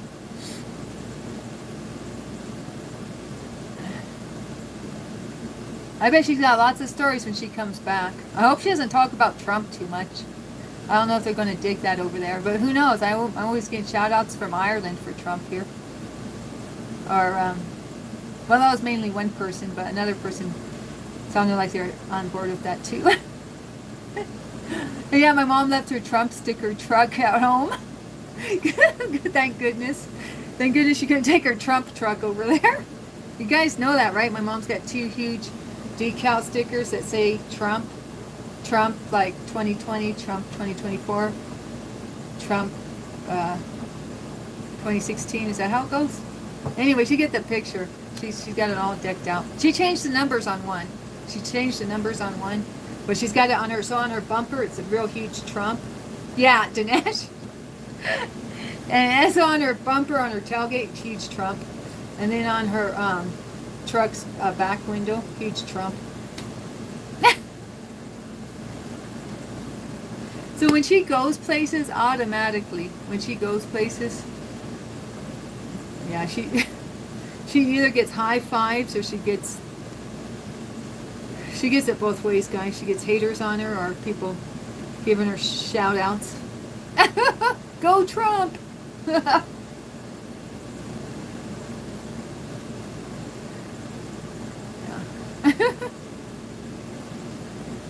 Yeah, a lot of attention. Yep, Dinesh.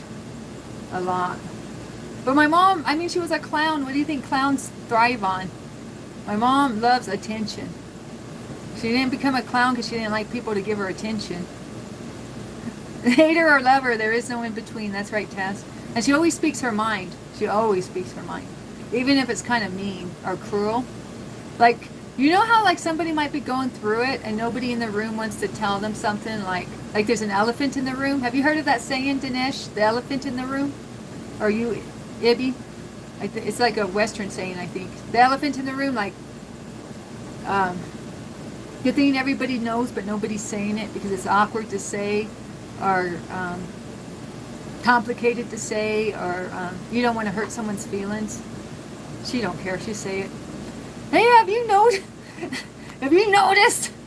Yes, they have noticed, Mom. They don't need you to tell them, but she'll tell you anyway. The obvious thing, yeah. She'll tell you the obvious thing that no one's talking about. You know, it's kind of like everyone's being polite and not saying the obvious thing. She will go for it. In fact, she kind of thrives on that. She likes telling it like it is, giving it straight. No, she will never say someone's got fat. She's fat, Taz. She'll never tell somebody they got fat. She won't be like that. That's the weird thing, Taz. That's the weird thing. She's got her own.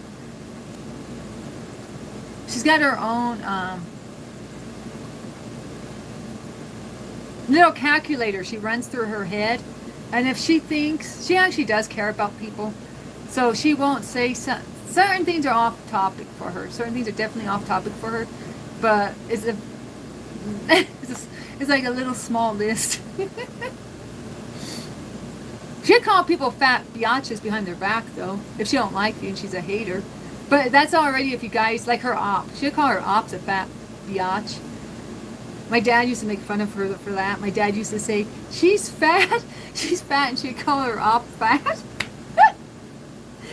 Or, we didn't say the word op, but that's what I'm saying for lack of a better term, She'd call her hater fat behind her back. Like, okay, here's an example. Blue's on and off girlfriend, is a meth addict and got the cottage cheese legs. I'm sorry, but it's true. And my mom would say, Blue, you're not that fat biatch anymore, are you? Are you still that fat biatch? It's an archetype, the fool, the clown, the jester, yeah. And my mom will do it, actually, because my mom will know that he's hanging out with her, and that he's got my mom on speakerphone. My mom knows she's on speakerphone, and the girl's right next to Blue. And my mom will say, do you have that fat? So she's not really saying it like behind your back, because she don't care if you know that she calls you a fat bitch. She just, to my mom, that's kind of too much of a low blow to say to someone's face. Like, my mom likes to be creative. My mom won't take a low blow. My mom's got to have a creative, ingenious way to throw shade at you. You know what I'm saying? She won't throw a sucker punch, okay? I guess that's it. That's what I'm going to call it, a sucker punch. She won't throw a sucker punch or a low blow. But yeah, when she knew that Blue was next to the fat girl. Taz, it happens sometimes. There's some fat girls that just can't get skinny on white dope, and I don't know. Maybe they got a messed up metabolism. Maybe they eat too many McDonald's burgers and chicken strips. She's not the first fat chick I've met that liked nose candy, but hey.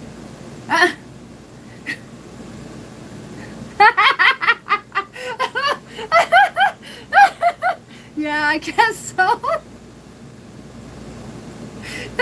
Oh my gosh, you're making me laugh, Tess. I never looked at it like that, but I guess so. That's one dedicated fatty.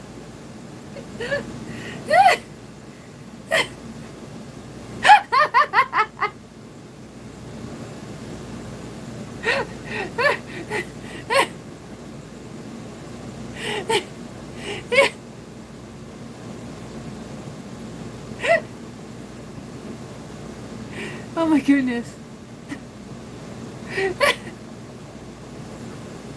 But yeah, I mean, the girl's diabolical.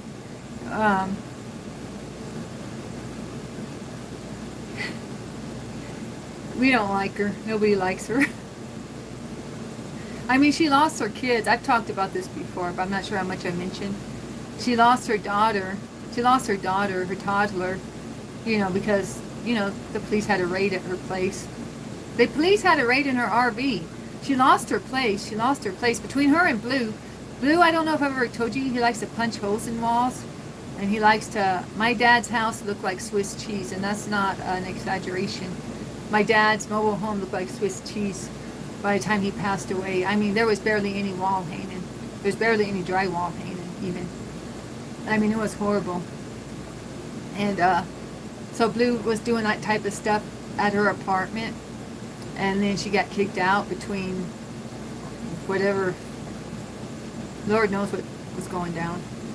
She was on HUD, because she had the baby. She was on some type of welfare housing. And she was working at the mall. She's working at the mall for Don't hate on me, Dinesh, but my mom called him an Indian dude. She was working at this Indian, according to my mom's words, not me. She's working for this Indian dude's pretzel shop. And she was working under the table, so her income wasn't reported or taxed or anything. So she was working just part-time hours at the pretzel shop at the mall. And that's how her and Blue hooked up, is he ordered a pretzel and she gave him like a free pink lemonade. And so Blue would just start going and seeing her because he could get free lemonades from the pretzel girl.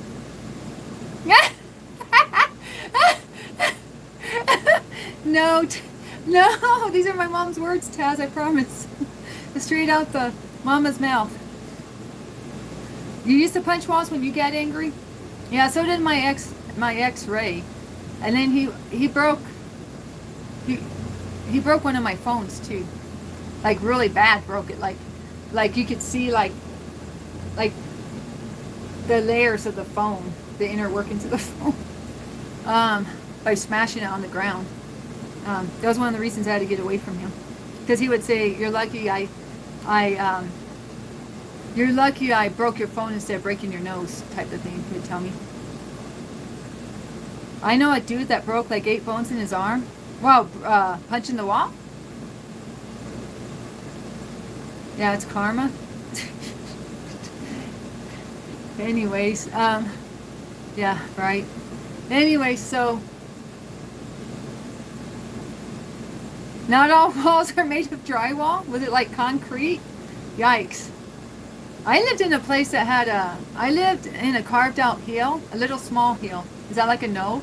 I don't know what you call a small hill. But it was barely like, just like a little, just tall enough to,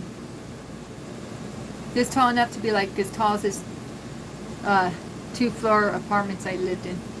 Or was it 3 floors? Anyways, I lived in the basement. So half the basement was a street level and half the basement was tucked into a side of a hill. And so on the side with the hill, I don't know if this is because it was a hillside why they did this, or they're just cheap mofos, but that side was like cinder blocks, like the wall. It was a weird setup. But it stayed warm. It stayed warm in the winter and cool in the summer. I mean, good insulation. But kind of. But then they had stupid ceiling heat. So the only thing we had going for us was this insulation from the hill. Then the stupid ceiling heat, you know, because hot air rises, the stupid ceiling heat basically warmed up the first floor, warmed up our upstairs neighbors. There was bricks behind this drywall. Dang.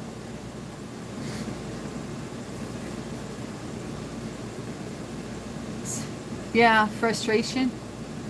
I couldn't locate my pinky. Well, see, that's what Ray was telling people when he went to jail. When he went to jail for his domestic violence with me. Or no, was it for that? Well, he went to jail twice. Once for that, and then he went to jail for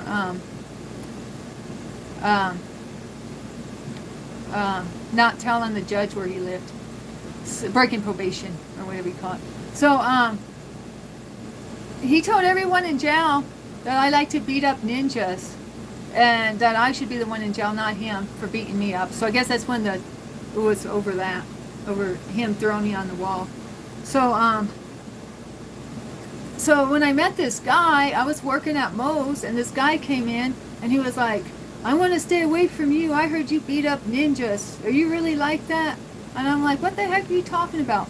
So when so anyways, I'm all over with the story. But when Ray went to jail, he always claimed I broke his pinky finger because he had already broken one of my phones.